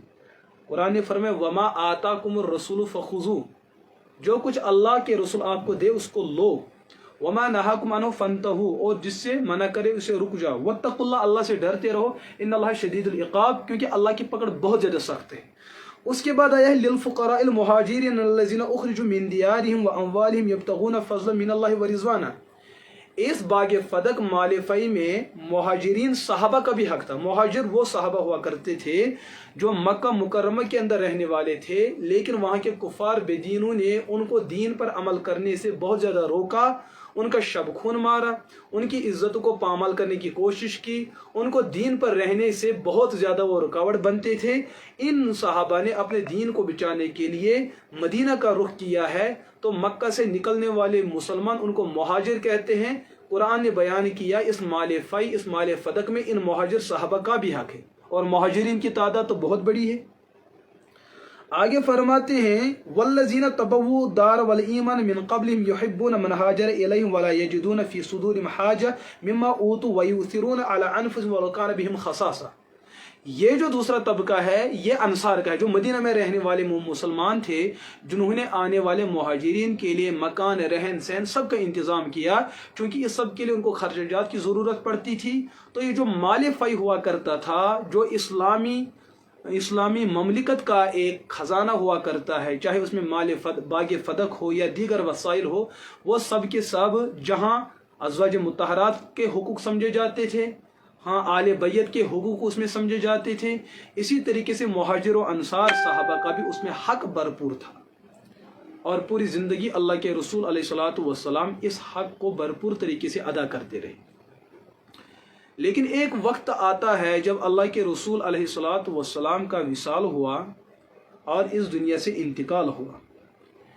انتقال کے بعد چونکہ امت مسلمہ کے پہلے خلیفہ ہے حضرت سیدنا ابوبکر صدیق رضی اللہ تعالی عنہ، ان کا مسند خلافت پر آنے کے بعد ایک دن ایسا مسئلہ ہوا، اور وہ مسئلہ جو ہے آج کے دور میں اہل تشیع نے اس مسئلے پر اتنی زیادہ سیاست کی اور ایک ایسا افسانہ تیار کیا کہ وہ افسانہ اس طریقے سے ترتیب دیا گیا، اس افسانے میں ایسی باتیں تجویز کی گئی جیسے کہ لگتا ہے وہ پوری کی پوری تقریر حضرت فاطمہ رضی اللہ تعالی عنہا نے فرمائی، اور اس تقریر کے خلاف صدیق اکبر نے یہ کارروائی فرمائی۔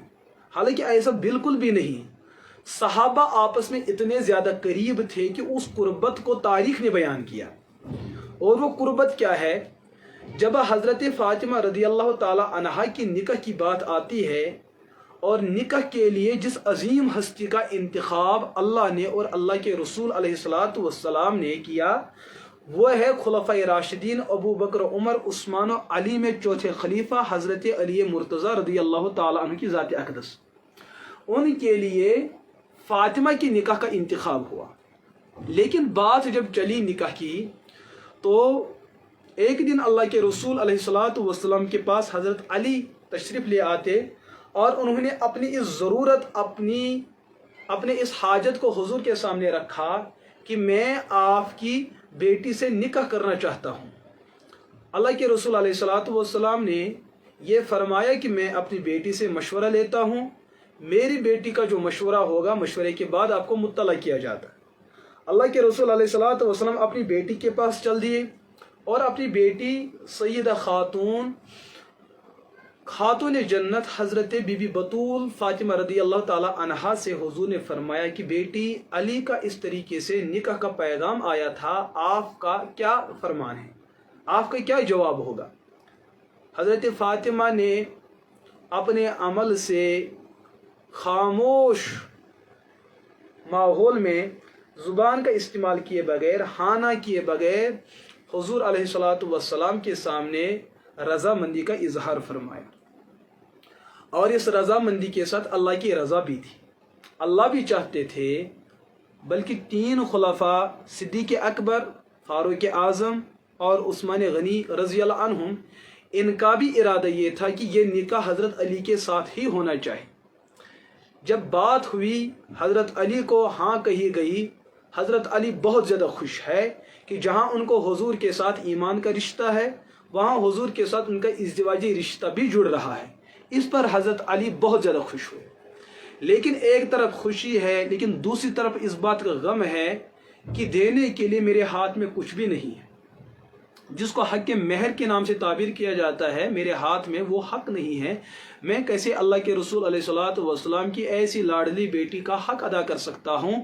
تو جب یہ بات سامنے آئی، تین خلفاء صدیق اکبر، عمر و عثمان رضی اللہ عنہم وہ سامنے آئے اور علی کے سر پہ ہاتھ رکھا کہ آپ کی جو بھی ضرورت ہے اس ضرورت کو ہم پورا کریں گے، آپ برضا رغبت اس نکاح، اس رشتے کو آگے بڑھائیں۔ تب کیا ہوا؟ مورخین نے بیان کیا، سیرت نگاروں نے بیان کیا، بات یہ ہوئی کہ حضرت صدیق اکبر رسول اللہ صلی اللہ علیہ وسلم کے فرمان پہ وہ بازار کا رخ کر لیتے ہیں، مارکیٹ چلے جاتے ہیں اور وہاں ضرورت کی چیزیں لے آتے ہیں۔ اسی طریقے سے حضرت فاروق اعظم رضی اللہ تعالی عنہ نے بھی اس پر کام کیا اور اس پر عمل کیا۔ یہاں تک کہ سیرت نگاروں نے، چاہے وہ شیعہ ہو سنی ہو، دونوں فریق کا اس بات پر اتفاق ہے کہ نکاح کی جتنے جملہ اخراجات اور خرچات ہیں ان کو خلفائے ثلاثہ صدیق، عمر، عثمان رضی اللہ عنہم، ان تین مذکورہ مقدس عبقری شخصیات نے ان اخراجات کو برداشت کیا ہے۔ اور جہاں تک مہر کا مسئلہ ہے، اس مہر میں معاون و مددگار ثابت ہوتے ہیں حضرت عثمان، اور جس گھر میں رہنے کا مسئلہ ہوا ہے اس کا انتظام، اس کی صفائی ستھرائی کا انتظام کیا صدیق اکبر کی والدہ اور حضرت صدیق اکبر کی بیٹی صدیقہ رضی اللہ عنہما۔ تو نکاح کی جو ابتدا اور شروعات ہوتی ہے، اس میں اقداماً اور ضرورتاً اور انتظاماً اور محبتاً اور عقیدتاً اور قربتاً تین خلفائے راشدین رضی اللہ عنہم اجمعین نے حضرت علی مرتضیٰ اور حضرت فاطمہ رضی اللہ عنہما کے جملہ اخراجات کو برداشت کیا ہے۔ حضور علیہ الصلوۃ والسلام کے وصال کے بعد، ایک دن سیدہ رضی اللہ تعالی عنہا خاتون جنت حضرت فاطمہ حضرت صدیق کے یہاں تشریف لے آتے ہیں، اور صدیق اکبر کے سامنے حضرت فاطمہ رضی اللہ تعالی عنہا نے سوال کیا۔ سوال بڑا دلچسپ اور سوال بڑا قابل غور ہے۔ سوال کیا کیا؟ سوال حضرت فاطمہ رضی اللہ تعالی عنہا نے یہ کیا کہ ابو ہریرہ رضی اللہ عنہ بیان کرتے ہیں، جاءت فاطمہ رضی اللہ عنہا الی ابی بکر، کہ حضرت فاطمہ ابو بکر صدیق کے پاس تشریف لے آئی۔ فقالت، اور حضرت فاطمہ نے عرض کیا، من یرثک، اے سیدنا ابو بکر صدیق رضی اللہ تعالی عنہ، آپ کا کون وارث بنے گا آپ کے وفات کے بعد؟ فقال اہلی و ولدی، تو صدیق اکبر نے حضرت فاطمہ کو جواب دیا، میرے مال متروکہ، مال وراثت کا وارث میرے بچے بنیں گے اور میری اہلیہ، میری زوجہ بنے گی۔ فقالت مالی لا ارث ابی، حضرت فاطمہ نے سوال کیا، کیا میں فاطمہ اپنے باپ کی ملکیت اور پراپرٹی کی وارث نہیں بن سکتی ہوں؟ قال ابو بکر رضی اللہ عنہ نے بیان کیا، سمعت رسول اللہ، فاطمہ میں نے آپ کے ابو جان حضرت محمد عربی علیہ الصلوۃ والسلام سے خود یہ بات سنی، یقول، انہوں نے یہ بات فرمائی، لا نورث، انبیاء کی جماعت جو ہوا کرتی ہے وہ مورث نہیں بنتی ہے، مالی مورث، وہ کسی وراثت کے مالک نہیں ہوا کرتے ہیں اور ان کا کوئی مالی وارث نہیں بنتا ہے۔ انبیاء کی جو وراثت ہوا کرتی ہے وہ علم دین ہوا کرتی ہے، علم نبوت اور علم شریعت ہوا کرتی ہے، اس کا کوئی وارث ہمارا بن سکتا ہے، لیکن ہماری ملکیت، ہماری جو پراپرٹی، مالی پراپرٹی ہوا کر، چاہے سونا ہو، چاندی ہو، گھر ہو، بار ہو، تجارت ہو، یہ سب چیزیں جو ہیں، مال ہو، جہیز ہو، ہمارے وفات کے بعد یہ مال صدقہ بن جاتا ہے۔ یہ مال وراثت میں تقسیم نہیں ہوتی بلکہ یہ مال صدقہ بنتا ہے، اس میں صدقے کے احکام جاری ہوتے ہیں۔ لہذا عائشہ، وَلَكِنِّي أَعُولُ مَنْ كَانَ رَسُولُ اللَّهِ يَعُولُ وَأُنْفِقُ عَلَى مَنْ كَانَ رَسُولُ اللَّهِ يُنْفِقُ عَلَيْهِ، عائشہ، حضور کا جو مال متروکہ ہے آپ اس کی وارث نہیں بن سکتی، بلکہ کوئی ایک بھی وارث نہیں بن سکتا۔ क्यों? कुरान में जहां इंतकाल करने वाले के औलाद माल के वारिस हो जाते हैं, इसी तरीके से अगर वो साहिब निकाह हो, उसकी बीवियां भी उसके माल के वारिस हो जाती। लेकिन न हुजूर की ज़ौजात मोहतरमात हुजूर के माल के वारिस बन सकती है, न उनके औलाद उसके माल के वारिस बन सकते हैं। उसकी वजह यह है, खुद हुजूर ने फरमाया, नहनु माशरुल अंबिया, हम अंबिया की जो जमात होती है, ला नूरस, हमारी मालियत मिल्कियत का कोई वारिस नहीं बनता। माँ तरकना सदका, जो कुछ भी हम माल अपने पीछे अपनी वफात के बाद छोड़ते हैं वो सदका बनता है, और सदका हमारे आला औलाद के लिए जायज़ नहीं हुआ करता है। लेकिन वलाकिन्नी अऊल, लेकिन ए फातिमा, जो तुम्हारी ज़िंदगी के खर्चात है, तुम्हारे आला औलाद की ज़रूरत है, चाहे वो जिस किस्म की भी ज़रूरत हो, इन्नी अऊल, मैं वो ज़रूरत वैसे पूरा करता रहूँगा, कमा यऊलहु रसूलुल्लाह सल्लल्लाहु, जैसे कि आपके पैगंबर, आपके बाबा जान आप पर अपनी ज़िंदगी में ज़रूरती ज़िंदगी के पेश नज़र आपकी ज़रूरतों का बर्दाश्त और वो मशक्क़त और वो ज़रूरत पूरा किया करते थे, उन्हीं ज़रूरतों को सिद्दीक़ अकबर भी पूरा करेगा, लेकिन बसूरत वरासत के नहीं, वो बसूरत वरासत और मिल्कियत वरासत के नहीं। जिस तरीके से हुजूर का सिलसिला था वही सिलसिला मैं भी जारी रखूंगा। वह उनफिकु अला मन कान रसूल युनफिक अलैहि, और इसी तरीके से हर वो शख्स जिस पर हुजूर अपनी ज़िंदगी में खर्च किया करते थे, उस पर मैं भी खर्च करता रहूंगा, चाहे वह अज़वाज मुतहरात हो, चाहे हुजूर की 4 मुबारक बेटियां हो, चाहे हुजूर के दामाद हो, चाहे हुजूर के पोते नवासियां हो, वो सब उन सब पर मैं खर्च करता रहूंगा जैसे हुजूर खर्च किया करते थे। लेकिन रही बात हुजूर की माल मतरूका की, उसमें वरासत के अहकाम जारी नहीं हो सकते, उसमें वरासत के अहकाम जारी नहीं हो सकते।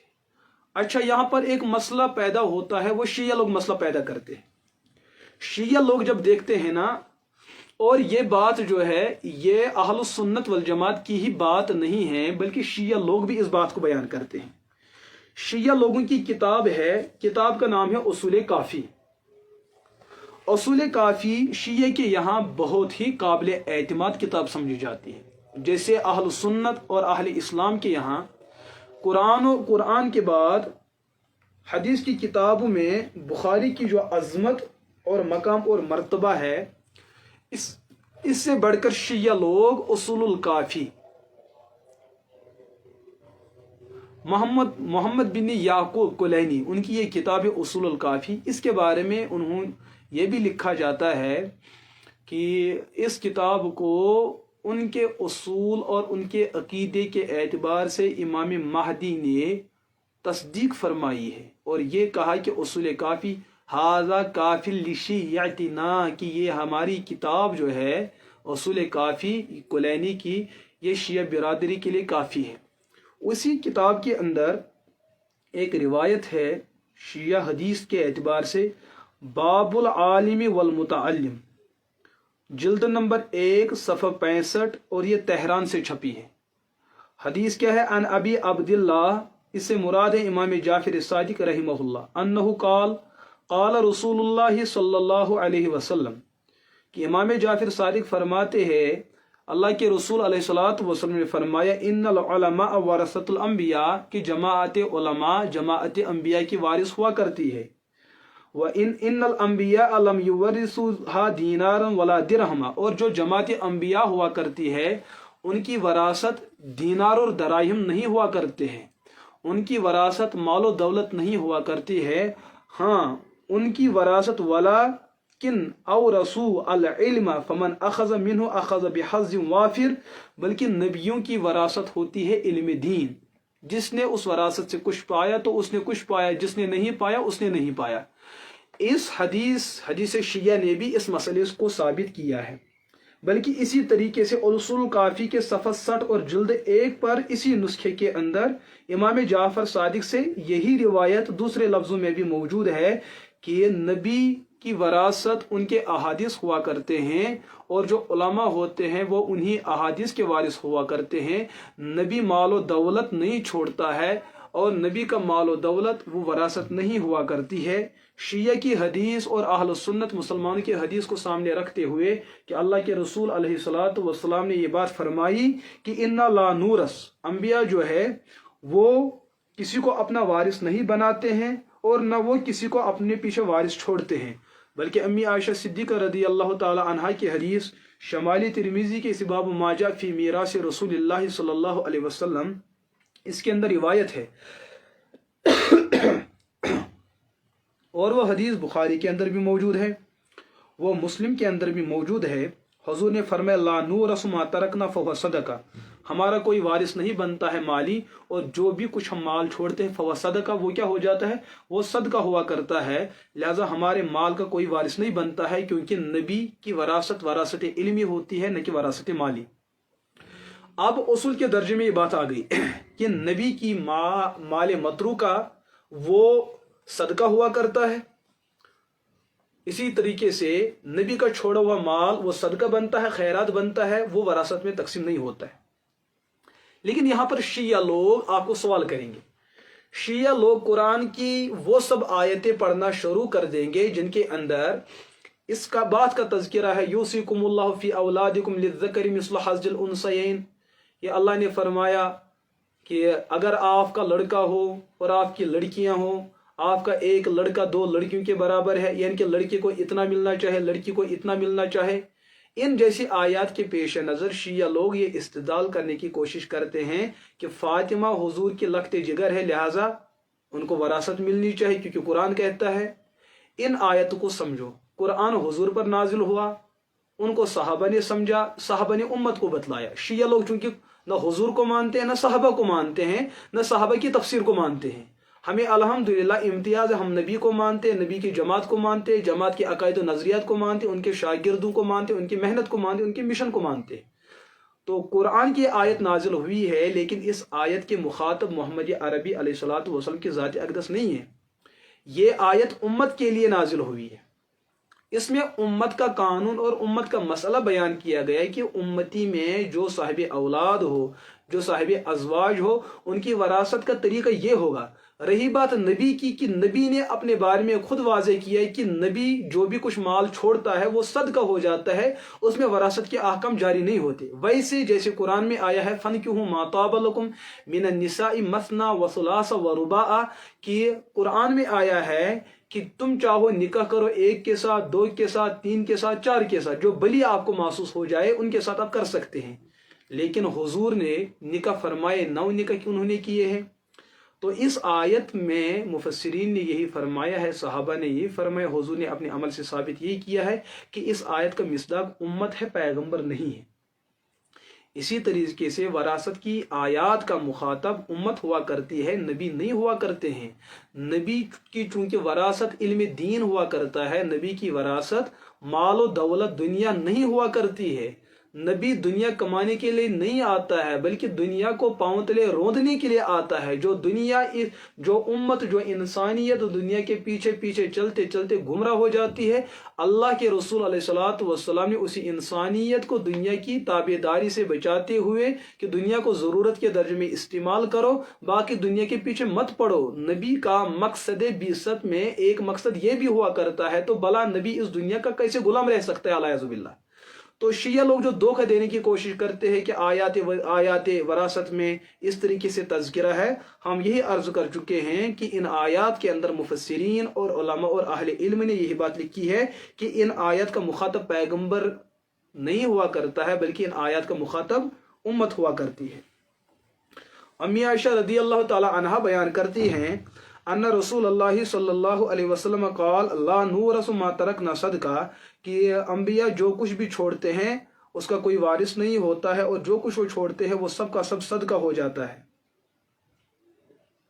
وہ سب کا سب صدقہ ہو جاتا ہے۔ لہٰذا جب وہ صدقہ ہو جاتا ہے پھر مسئلہ سامنے آیا کہ حضور علیہ الصلوۃ والسلام کی مبارک زندگی میں بنو نذیر نے جو باغ فدق حضور کو دیا تھا، وہ حضور کی ذات کو ملکیت نہیں دیا گیا تھا، بلکہ حضور چونکہ اس وقت متولی قوم تھے، نبوت کے منصب پر فائز تھے، امت کے امیر تھے اور امت کے رہبر و رہنما تھے، تمام احادیث کو سامنے رکھتے ہوئے جو بات معلوم ہو جاتی ہے اور جس بات کا انسان کو ادراک ہوتا ہے، حضور علیہ الصلوۃ والسلام نے سورہ حشر کی 2-5 آیات کے پیش نظر उस कानून को नाफिज करते हुए माल फ़ई, चाहे बाग फदक का मसला हो या माल फ़ई के दीगर वसाइल हो, उन सब को इस्लामी ख़जाने में दाखिल किया। फिर उनके आमदन को, खर्चजात को अपने आला औलाद पर भी खर्च किया, अपने अज़वाज पर भी खर्च किया करते थे।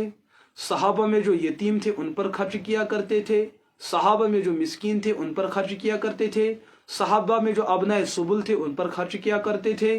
फिर चाहे वो सहाबा मुहाजिरीन में से थे, फिर चाहे वो सहाबा अंसार में से थे, या सहाबा के बाद उम्मत का वो तबका जो मुस्तहिकीन हो, जो यतामा में हो, जो मसाकीन में हो, जो अबनाए सुबुल में से हो, अगर वो फ़क्र और गुर्बत के एतबार से मुस्तहिक है, इस माल फ़ई और फदक के आमदन और इनके वसाइल का हकदार कोई एक मखसूस तबका नहीं था, बल्कि जो मज़कूर बाला आयात में इन सब अफराद का तज़किरा हुआ, वो सब के सब जो है इसके हकदार और मुस्तहिक हुआ करते थे। तो मसला यह है, अल्लाह के रसूल अलैहिस्सलातु वस्सलाम के वफात के बाद मसला क्या हुआ? मसला यह हुआ कि जिस मसले को शिया, राफजी और नीम राफजी ने ऐसा मुअम्मा बना के पेश किया है कि उम्मत मुस्लिमा के साथ तमाम सहाबा पर गुमराही के फतवे के दरवाजे को खोल दिया, लेकिन इन जालिमों और फासिकों को अपने अंदर वो बुराई नजर नहीं आई जो बुराई और जिस बुराई का असर पूरे आलम में फैला हुआ है। वो मसला क्या है? शिया लोगों ने एक ऐसा अफसाना तैयार किया, वो अफसाना घर बैठ के तैयार किया। ऐसा नहीं है कि वो हजरत अली रजी अल्लाह अन्हु ने फरमाया, ऐसा बिल्कुल भी नहीं।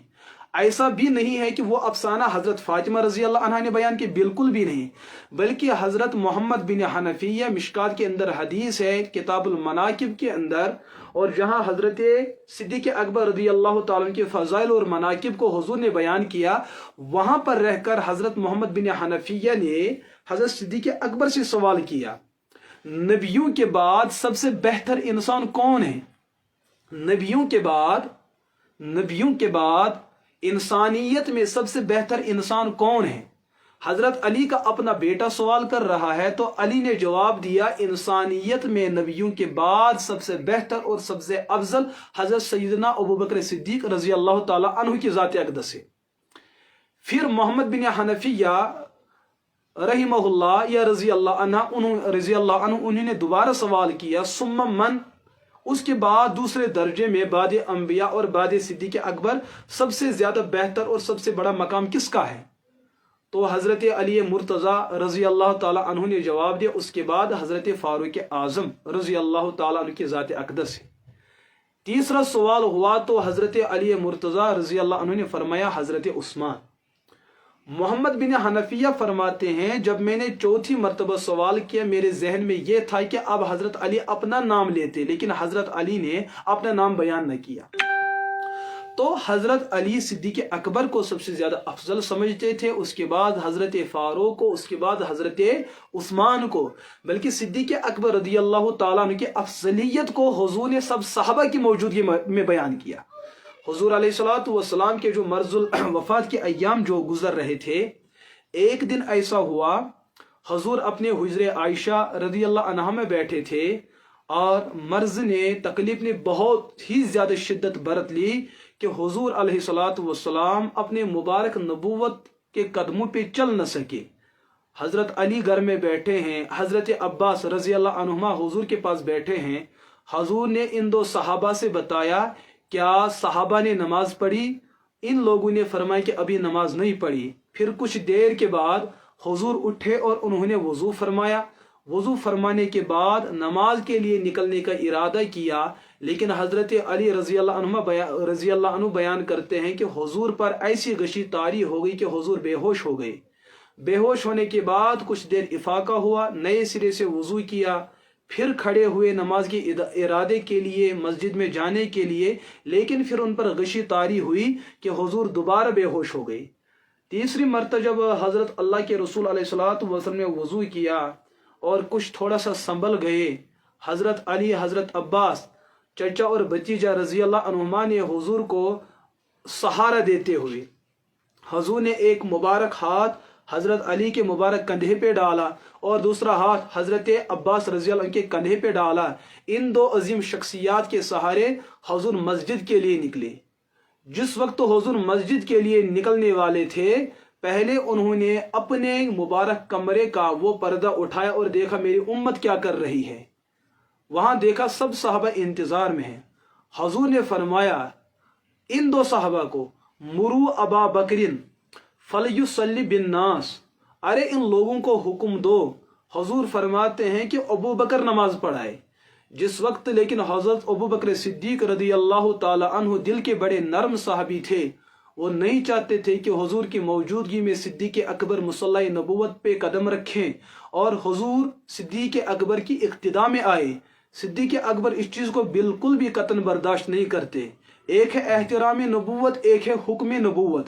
احترام نبوت کا تقاضا یہ تھا کہ مصلی نبوت پر اپنے قدم نہ لے جاتے، وہاں تشریف نہ لے جاتے، لیکن چونکہ حکم پیغمبری آ گیا مرو ابا بکر فلیصلی بالناس، کہ صدیق اکبر کو کہہ دو کہ نماز پڑھاؤ، ولا ینبغی لقوم ان یؤمہم غیر ابو بکر، اور لوگوں کے لیے یہ بالکل بھی قطعاً جائز اور مناسب نہیں ہے کہ ان کے موجود صدیق اکبر ہو اور ان کے علاوہ کوئی دوسرا نماز پڑھائے۔ تو یہ وہ سنت ہے، یہ وہ حکم ہے جو حضور نے اپنی مبارک زندگی کے ان آخری ایام میں امت کے سامنے بصورت آئین و قانون کے پیش کیا کہ جب میں امت کے سامنے موجود نہ ہو تب جو چاہو نماز پڑھاؤ، لیکن میری موجودگی میں جو صحابی نماز پڑھا سکتا ہے وہ صرف اور صرف سیدنا ابو بکر صدیق رضی اللہ تعالی عنہ۔ لیکن اس کا مطلب یہ تو نہیں ہوا نا کہ حضرت علی مرتضیٰ کا کوئی مقام نہیں ہے۔ جہاں حضور نے یہ حکم دیا، اس پیغام کو پہنچانے والا حضرت علی مرتضیٰ رضی اللہ تعالیٰ عنہ۔ اس کا مطلب ان صحابہ کا آپس میں کتنی زیادہ محبت اور کتنی زیادہ قربت اور کتنی زیادہ نزدیکی تھی، جو میں نے پہلے بھی عرض کیا کہ اہل سنت اور اہل شیعہ دونوں فریق اس بات پر متفق ہے کہ حضرت علی مرتضیٰ کا جو نکاح ہوا، حضرت فاطمہ رضی اللہ عنہما، ان دونوں کا جو نکاح ہوا، اس نکاح کے جملہ اخراجات کو ان تین خلفاء حضرت صدیق اکبر، حضرت فاروق اعظم، حضرت عثمان، ان ہی تین افراد نے ان اخراجات کو برداشت کیا۔ بلکہ جس گھر میں حضرت علی مرتضیٰ اور حضرت فاطمہ کو رات گزارنی تھی، اس گھر کا انتظام صدیق اکبر کی بیٹی اور ان کی ماں نے اس کا انتظام کیا۔ بڑی عجیب بات ہے کہ لیکن شیعہ لوگوں نے امت کو ایک ایسا افسانہ پیش کیا، ایک افسانہ گڑھ لیا کہ امت کے سامنے ایک ایسا سبق پیش کیا کہ لوگ ایسا تاثر لے رہے ہیں شاید حضرت تین خلفاء اور صدیق اکبر آپس میں دست و گریباں ہوئے۔ یہ بالکل غلط بات ہے۔ یہ چاروں کے چاروں ہمارے ایمان کا بنیادی حصہ ہے۔ جو ان چار میں کسی کی عظمت کا انکار کرے شاید کہ وہ مسلمان ہو سکتا ہے۔ دنیا کا کافر، ہاں ابلیس سب سے بڑا کافر، اس کے کفر میں اور اس کے کفر میں ذرہ برابر بھی فرق نہیں جو ان چار میں کسی ایک عظیم ہستی کا انکار کرے۔ یہ چاروں کے چاروں دین اسلام کے بنیادی شعبہ جات میں ہیں، دین اسلام کے بنیادی اراکین سمجھے جاتے ہیں۔ دین اسلام انہی مبارک ہستیوں پر قائم اور دائم ہے، ان میں کسی کا انکار کرنا وہ کفر سے خالی نہیں۔ عجیب بات ہے، یہاں روافض تو ہے، ان کا کام تو ہے ہی بغض صحابہ، لیکن روافض کے ساتھ ایک طبقہ ہے نیم رافضی، جو خود کو ظاہر کرتے ہیں اہل سنت، لیکن ان کے دل میں رافضیت ودیعت اور پیوست ہو چکی ہے۔ وہ ان کے سر پہ ہوگی ٹوپی، ان کا رخ ہوگا مساجد کی طرف، لیکن ان کے دل میں بغض صحابہ ویسا ہی بھرا ہوا ہوتا ہے جیسے روافض کے دل میں بغض صحابہ بھرا ہوا ہوتا ہے۔ ہاں رافضی اپنے عبادت خانوں میں رہ کر جو ہے وہ اسلام پر نقب زنی اور اسلام پر نشتر لگانے کی کوشش کرتے ہیں، لیکن جو نیم رافضی ہوتے ہیں وہ مسلمانوں کی صف میں داخل ہو کر مسلمانوں کے اقارب، مسلمانوں کے مشائخ، مسلمانوں کے بزرگان دین جن کو ہم حضرات صحابہ کہتے ہیں، ان کے خلاف میدان کھول لیتے ہیں زبان درازی کرتے ہوئے۔ لہذا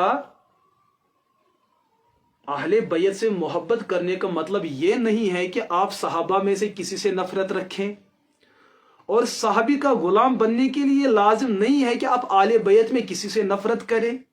ارے صحابہ ہو آل بیت ہو، دونوں کے دونوں اللہ کے رسول علیہ الصلوۃ والسلام کے طلبہ ہیں، دونوں میں ہم کسی کی تردید کر نہیں سکتے ہیں، دونوں میں ہم کسی کا مقام گھٹا نہیں سکتے ہیں، دونوں میں ہم کسی کا مقام بڑھا نہیں سکتے۔ ہاں، ان تمام صحابہ میں جس صحابی کا مقام حضور نے طے کیا کہ اس کا اتنا مقام ہے، ہمیں اتنا ہی مقام اس صحابی کو دینا ہوگا، اور جس کا مقام اس صحابی کے مقابلے میں چھوٹا ہے اس کا مقام وہ ہے، لیکن ہمارے مقابلے میں وہ لوگ سب سے آگے ہیں۔ صحابہ کا آپس میں درجات ہو سکتے ہیں، کسی کا مقام اونچا اور کسی کا مقام اس سے تھوڑا نیچا، لیکن ہمارے مقابلے میں سب صحابہ اونچائی پہ ہی فائز اور قائم ہے۔ لہٰذا یہ اہل سنت کا عقیدہ ہے، اس کا انکار کرنا گمراہی ہے۔ بلکہ ایک بات اور بھی ہے، صحیح احادیث کے اندر یہ مسئلہ موجود ہے، جن کو نظر نہیں آتا، بہرحال ہم ان سے گلا شکوہ کیا کرے، انہوں نے شاید کوئی اور راستہ لیا ہوا ہوتا ہے۔ اللہ کے رسول علیہ الصلاۃ والسلام نے فرمایا، بخاری کے اندر روایت ہے، یہ جو کوئی مومن بنتا ہے نا حضور کی صحبت میں رہ کر، مومن ایک وہ ہے کہ جس نے بظاہر حضور کو دیکھا یا حضور نے ان کو دیکھا، لیکن اس کا دل ایمان پر مطمئن نہ تھا، اس کو شرعی زبان میں صحابی نہیں کہہ سکتے ہیں۔ شریعت کی زبان میں صحابی وہ ہوتا ہے جس نے برضا رغبت ایمان کو قبول کیا، ایمان پر رہا، ایمان پر اس کی موت ہوئی، اس نے حضور کو مانا، حضور کی ذات کو اپنایا، ان کی شریعت کو مانا، شریعت کو اپنایا، اور اسی اپناتے اس دنیا سے وہ رخصت ہو گیا، اس کو صحابی کہتے ہیں۔ یہ خلاصہ میں نے تعریفات کا بیان کیا۔ حضور علیہ الصلاۃ والسلام نے بیان کیا میرے صحابہ کی مثال، اور جو صحابہ نہیں ہیں، دنیا کا کوئی انسان جو صحابی نہ ہو، اگر وہ کوہ احد جیسے پہاڑ کے برابر بھی سونا چاندی خرچ کرے، اتنا بڑا ڈھیر جو کہ ہم سے ناممکن ہے، اتنا بڑا ڈھیر، حالانکہ کوہ احد کی جو پیمائش ہے لمبائی چوڑائی کے اعتبار سے، وہاں جغرافیہ جاننے والے اور تاریخ بیان کرنے والے بیان کرتے ہیں وہ 5-7 کلومیٹر پر پھیلا ہوا ہے، اتنا بڑا ڈھیر سونا چاندی کا۔ حضور نے فرمایا اگر کوئی امتی اتنا بھی سونا چاندی کا ڈھیر خرچ کرے اللہ کے راستے میں، دوسری طرف میرا صحابی ایک مد، جس کو ہم سمجھانے کے لیے آدھا کلو گندم خرچ کرے، یا آدھا کلو گندم، جو مکئی، یہ اتنا اللہ کے دربار میں اتنا مقبول ہے، اتنا قبول ہے کہ عام امتی کی اتنی بڑی دولت خرچ کرنے کے باوجود وہ اتنی بڑی خاطر دولت اس مٹھی بھر مکئی اور مٹھی بھر جو اور مٹھی بھر گندم کا مقابلہ نہیں کر سکتے۔ وجہ کیا ہے؟ عام امت کو عمل کی کثرت حاصل ہے لیکن نبوت کی صحبت حاصل نہیں ہے۔ لیکن صحابی کا ایک امتیاز اور ترئی امتیاز یہ ہے کہ صحابی کو حضور کی صحبت حاصل ہوتی ہے، اس صحبت کی وجہ سے صحابی کا عمل اتنا اونچا ہو جاتا ہے کہ وہ عرش معلی کو چھو جاتا ہے۔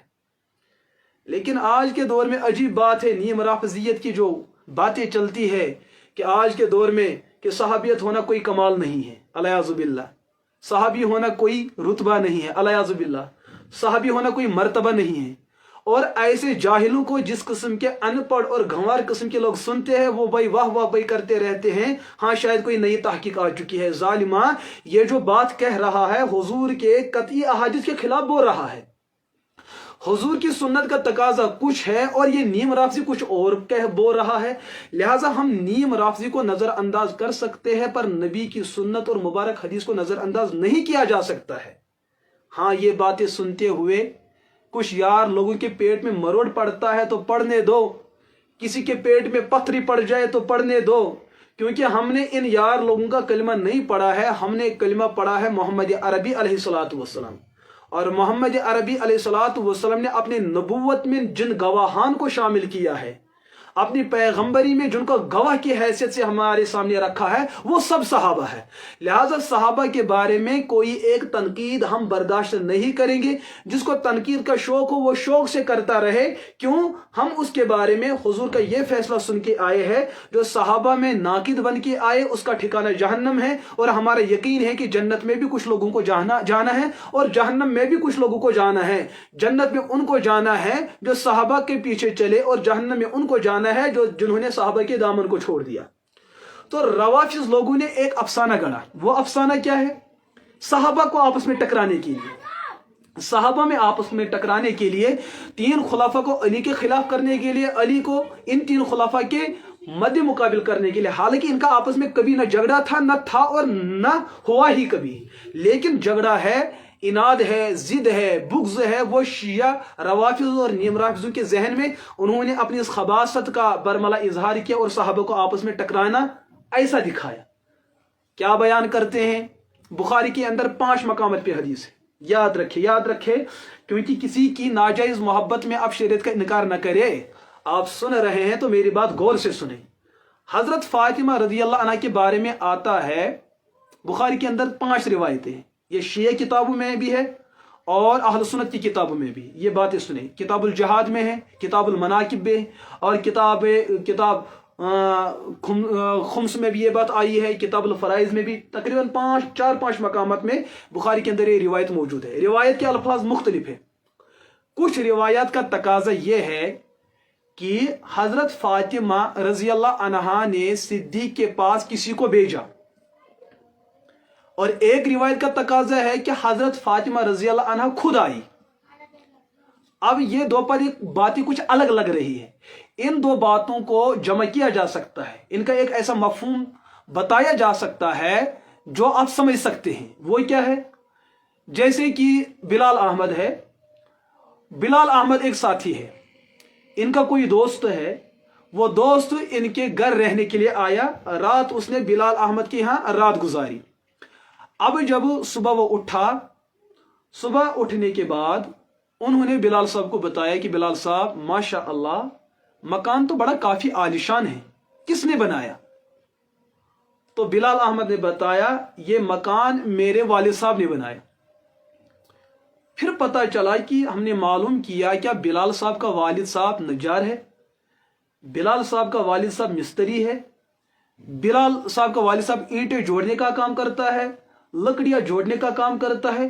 पूरी बस्ती ने बताया ऐसा बिल्कुल भी नहीं है, बिलाल साहब के वालिद साहब तो कुछ दूसरा काम करते हैं, वो नजार और मिस्त्री वगैरह नहीं है। अच्छा, क्या फिर बिलाल साहब ने झूठ बोला है कि मेरे वालिद ने मकान बनाई? इस पर भी लोग कहते हैं बज़ाहिर तो लग रहा है कि झूठ बोला है, लेकिन झूठ नहीं है। क्यों? असल बात यह है कि मकान तो बनाई नजार और मिस्त्री ने, लेकिन बिलाल अहमद के वालिद साहब के हुक्म से बनाई है। लिहाजा उसके हुक्म से जब मकान तामीर हुआ तो ये ऐसा ही समझा जाएगा जैसे कि बिलाल अहमद ने के वालिद साहब ने मकान बनाया है। लिहाजा बिलाल अहमद का यह कहना कि मेरे वालिद ने बनाया, ये झूठ नहीं है। यह हमारे उर्फ में यह कलाम इस्तेमाल होता है।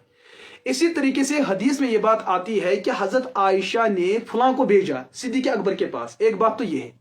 दूसरी रिवायत का तकाजा है कि हजरत फातिमा खुद गई है। हजरत फातिमा खुद गई। वो खुद जाने का मतलब क्या है? असल मसला है कि हजरत फातिमा ने किसी को भेज दिया, उस भेजने को यूं समझा गया कि जैसे फातिमा खुद आई है।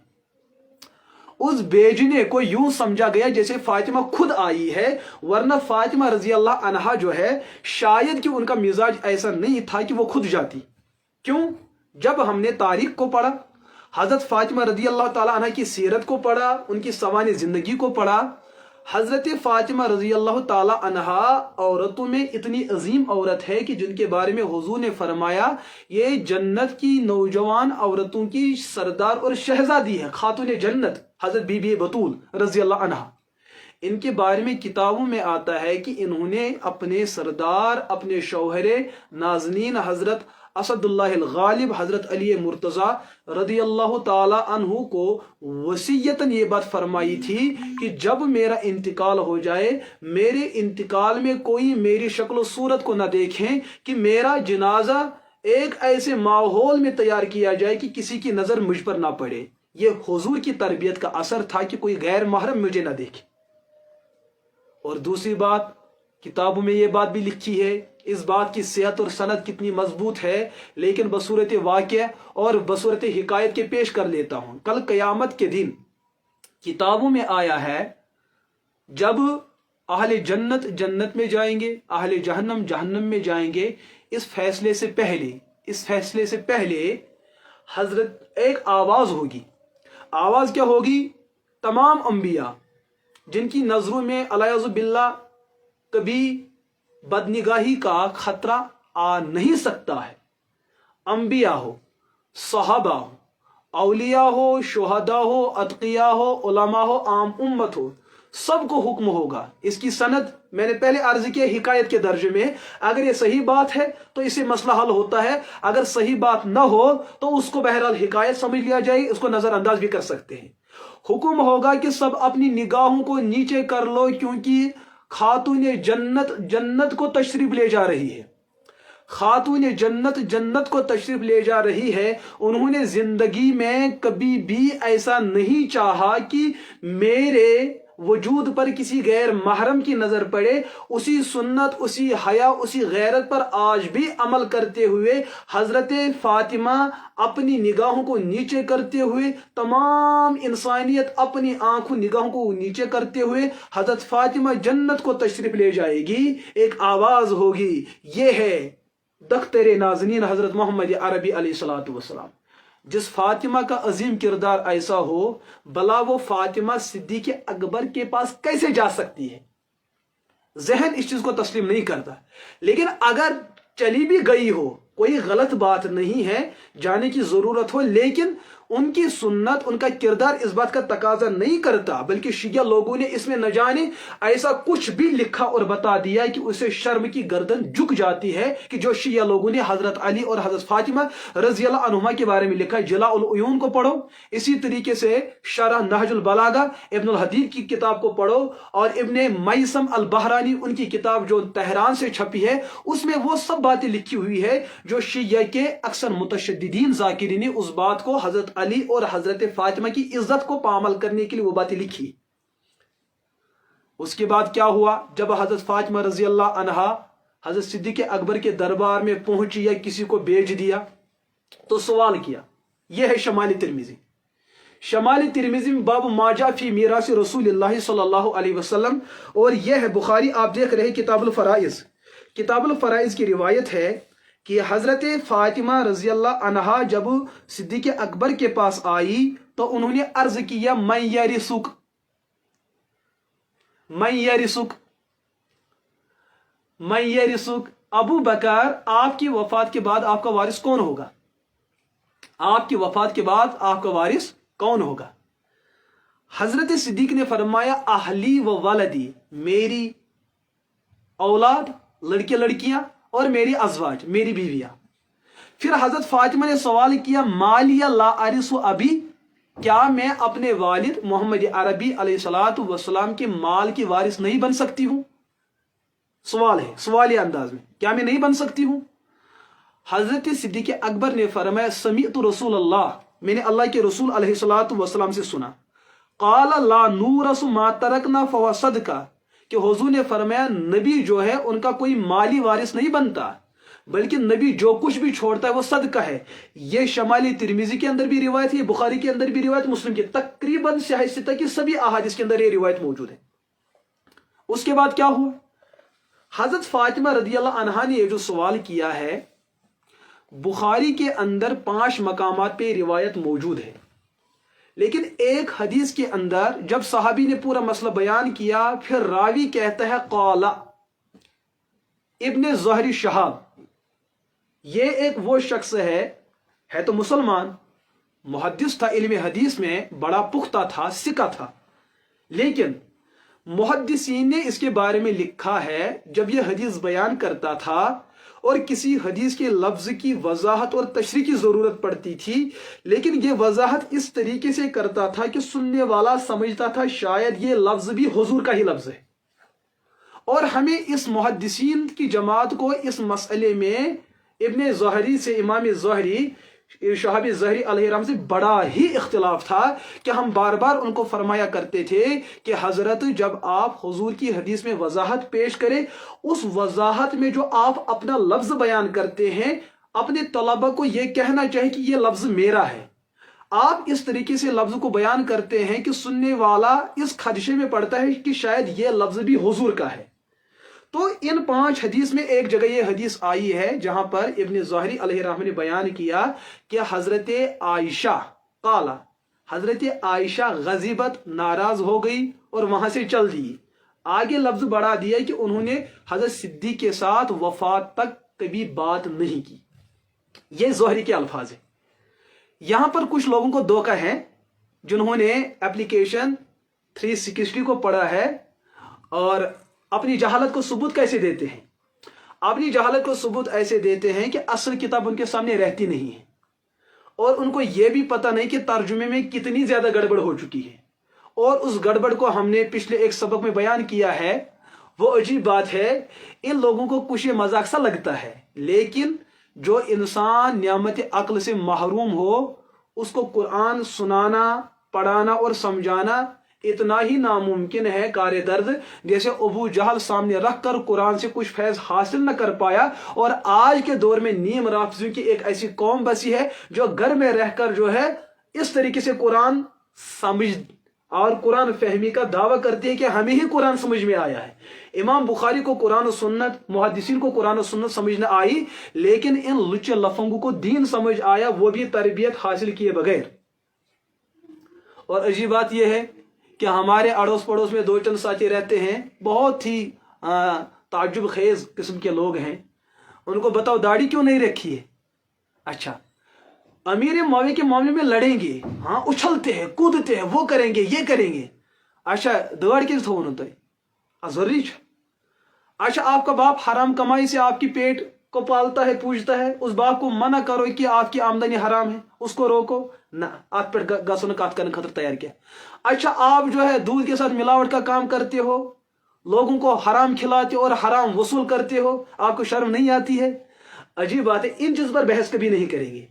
औरतों के साथ इख्तिलात होगा, पढ़ाई की है औरतों के साथ, हाँ दुकान का धंधा चलाते हैं औरतों के साथ, उनके साथ हस्म करते हैं औरतों के साथ। इस चीज के बारे में कोई आलिम बुरा भला कहे तो शब खून मारने के लिए तैयार होते हैं। जब अपने किरदार की बात आती है तो लड़ने पे आते हैं। जब सहाबा के किरदार की अजमत को दागदार करने की कोशिश करते हैं तो कहते हैं कि हमारी रिसर्च। और जालिम बेगैरत, तुम्हारी हैसियत इतनी नहीं है कि तुमको किसी के पाखाने के बराबर भी लिया जाए। खैर, जन्नत का फैसला अपनी जगह, जहन्नम का फैसला अपनी जगह। जहन्नम में भी कुछ को जाना है तो जाने वाले तो जाएंगे ना, उनको तो जाना हर हाल में। तो इस इब्ने ज़ाहरी ने एक मसला किया, इस हदीस के बारे में तमाम मुहद्दिसीन ने लिखा। ये जो ज़ाहरी ने अपना तबसरा पेश किया है, ज़ाहरी ना हज़रत फातिमा के साथ मौजूद थे, क्योंकि हज़रत फातिमा के वफात के बाद न जाने 40-50 साल के बाद ये ज़ाहरी पैदा होते हैं। हज़रत फातिमा रदियल्लाहु ताला अन्हा के वफात के बाद, हज़रत फातिमा की विसाल के बाद इस रावी का तवल्लुद और विलादत 50 साल के बाद होती है। और उस मजलिस में जिस वक्त फातिमा और सिद्दीक़ अकबर रज़ियल्लाहु अन्हुमा का मुलाकात होता है, उसमें ये मौजूद नहीं था। तो मौजूद नहीं था, इसने साहबी को नहीं देखा, इसने वाक़े को नहीं देखा। तो ये जो तफसीर बयान कर रहा है ये क्या है? मुहद्दिस ने बयान किया ये इब्ने ज़ाहरी का अपने गुमान है। क्यों? मसला है शिया की किताबों में। शिया की किताबों में एक किताब है इब्ने मैसम की शरह नहजुल बलागा, वो तेहरान से छपी है, उसके सफ़ा 543 पे, 543 मसला याद रखो। शिया की किताबों में, शिया लोगों अपने इमामों की बात मानो, राफिजो अपने इमामों की बात मानो, और नीम राफिजियो अपने इन राफिजी इमामों की बात मानो। कुछ ना कुछ तो बनो। अगर मुसलमान हो तो इस्लाम का बरमला इजहार करो, शिया हो तो खुलकर बरमला करो कि हम शिया है। शिया लोगों की किताब शारा नहजुल बलागा में इब्ने मैसम बहरानी लिखते हैं, काना रसूलुल्लाह सल्लल्लाहु अलैहि वसल्लम याखुज़ु मिन फदक कुव्वतकुम व युकस्सिमु बाकी व यहमिलु मिन फी सबीलिल्लाह वलकि अलल्लाहि अन अस्नु कमा यसनु फरजियत बिजालिका व अखज़तिल उहदा अलैहि बी व कान याखुज़ु गल्लता फयदफउ इलैहिम मिनहा मा यकफीहिम सुम्मा फ़अलतिल खुलफ़ा बादहु कज़ालिक इला वली मुआविया रज़ियल्लाहु अन्हुम। ये शिया की किताबों में ये बात लिखी है कि जब हज़रत फातिमा का हज़रत सिद्दीक़ अकबर से मिलना हुआ, सिद्दीक़ अकबर ने पूरी तफसील बताई कि बेटी, ये जो आप बागे फदक के बारे में कह रहे हैं कि क्या मुझे हुजूर अपने बाप की वरासत से वरासत मिल सकती है? पहली बात यह है कि हुजूर ने फरमाया अंबिया कुछ वरासत नहीं छोड़ते। अगर वरासत छोड़ लेते फिर तो आप सिर्फ उनकी वारिस नहीं होती, हुजूर की 9 ज़ौजे मोहतरमा है, उनके विसाल के बाद उनको भी तो हक मिलना चाहिए था। अच्छा, हुजूर के चचा है जो असबात है, उनको भी तो मिलना चाहिए था। हुजूर के बेटियां हैं, एक बेटी नहीं 4 बेटियां हैं, उनको भी तो मिलना चाहिए था। اگر وراثت کی بات کی جائے تو پھر تو وارث اتنے سارے لوگ ہیں، لہٰذا وراثت تو تقسیم نہیں ہو سکتی. کیوں؟ حضور نے فرمایا نبی کسی کو اپنا وارث مالی نہیں بناتا ہے. کیوں؟ نبی کی جو مال و دولت ہوتی ہے ان کی وصال کے بعد وہ جو ہے صدقہ ہوتا ہے، اور یہ تو ہزار احادیث کے اندر یہ مضمون موجود ہے. لیکن اے فاطمہ رضی اللہ عنہا، بخاری کے اندر کتاب الفرائض کے اندر یہ روایت موجود ہے، دیگر روایت مقامات پہ بھی یہ روایت موجود ہے. حضور نے فرمایا جو محبت مجھے آل بیت کے ساتھ ہے، حضور کے خاندان کے ساتھ ہے، اے علی رضی اللہ عنہ، کیا مجھے آپ کے گھر سے محبت نہیں ہے؟ حضرت علی اٹھ کھڑے ہو گئے اور تقریر کرنا شروع کر دی، نہیں، آپ کو ہمارے گھر کے ساتھ، حضور کے گھر کے ساتھ بہت زیادہ محبت تھی. تو حضرت صدیق نے کہا اس محبت کا تقاضا یہ ہے، حضور علیہ الصلوۃ والسلام نے جو اپنی زندگی میں کیا میں وہی سب کچھ کروں گا. جو کچھ حضور علیہ الصلوۃ والسلام نے نہیں کیا وہ میں کبھی بھی نہیں کر سکتا ہوں. کیوں؟ عشق و محبت، ہاں، محب و محبوب کی محبت کا تقاضا یہ ہے کہ میں اپنے پیغمبر علیہ الصلوۃ والسلام کے طریقے کو نہیں چھوڑ سکتا ہوں. وجہ یہ ہے کہ نبی بعد وصال کے ان کا مال و دولت صدقہ بن جاتا ہے، وراثت نہیں. لہٰذا وراثت کے حیثیت سے آپ کو کچھ نہیں مل سکتا ہے. لیکن چونکہ آپ کو زندہ رہنا ہے، آپ کے اخراجات، آپ کی ضروریات کا مسئلہ ہے، تو صدیق اکبر نے باغ فدق ہو یا دیگر چیزیں جو مصارف تھے ان میں اسی طریقے سے خرچہ اور آمدنی کے ذرائع کو بڑھایا، اور حضرت علی مرتضیٰ، حضرت عباس، حضرت فاطمہ رضی اللہ، ان سب کے مسائل کو حضرت صدیق اکبر نے حل کیا ہے. اور یہ بات ہم نہیں کہتے، یہ بات شیعہ لوگوں نے اپنی کتابوں میں لکھا ہے، اور چاہے فارسی کتابیں ہو، عربی کتابیں ہو. اگر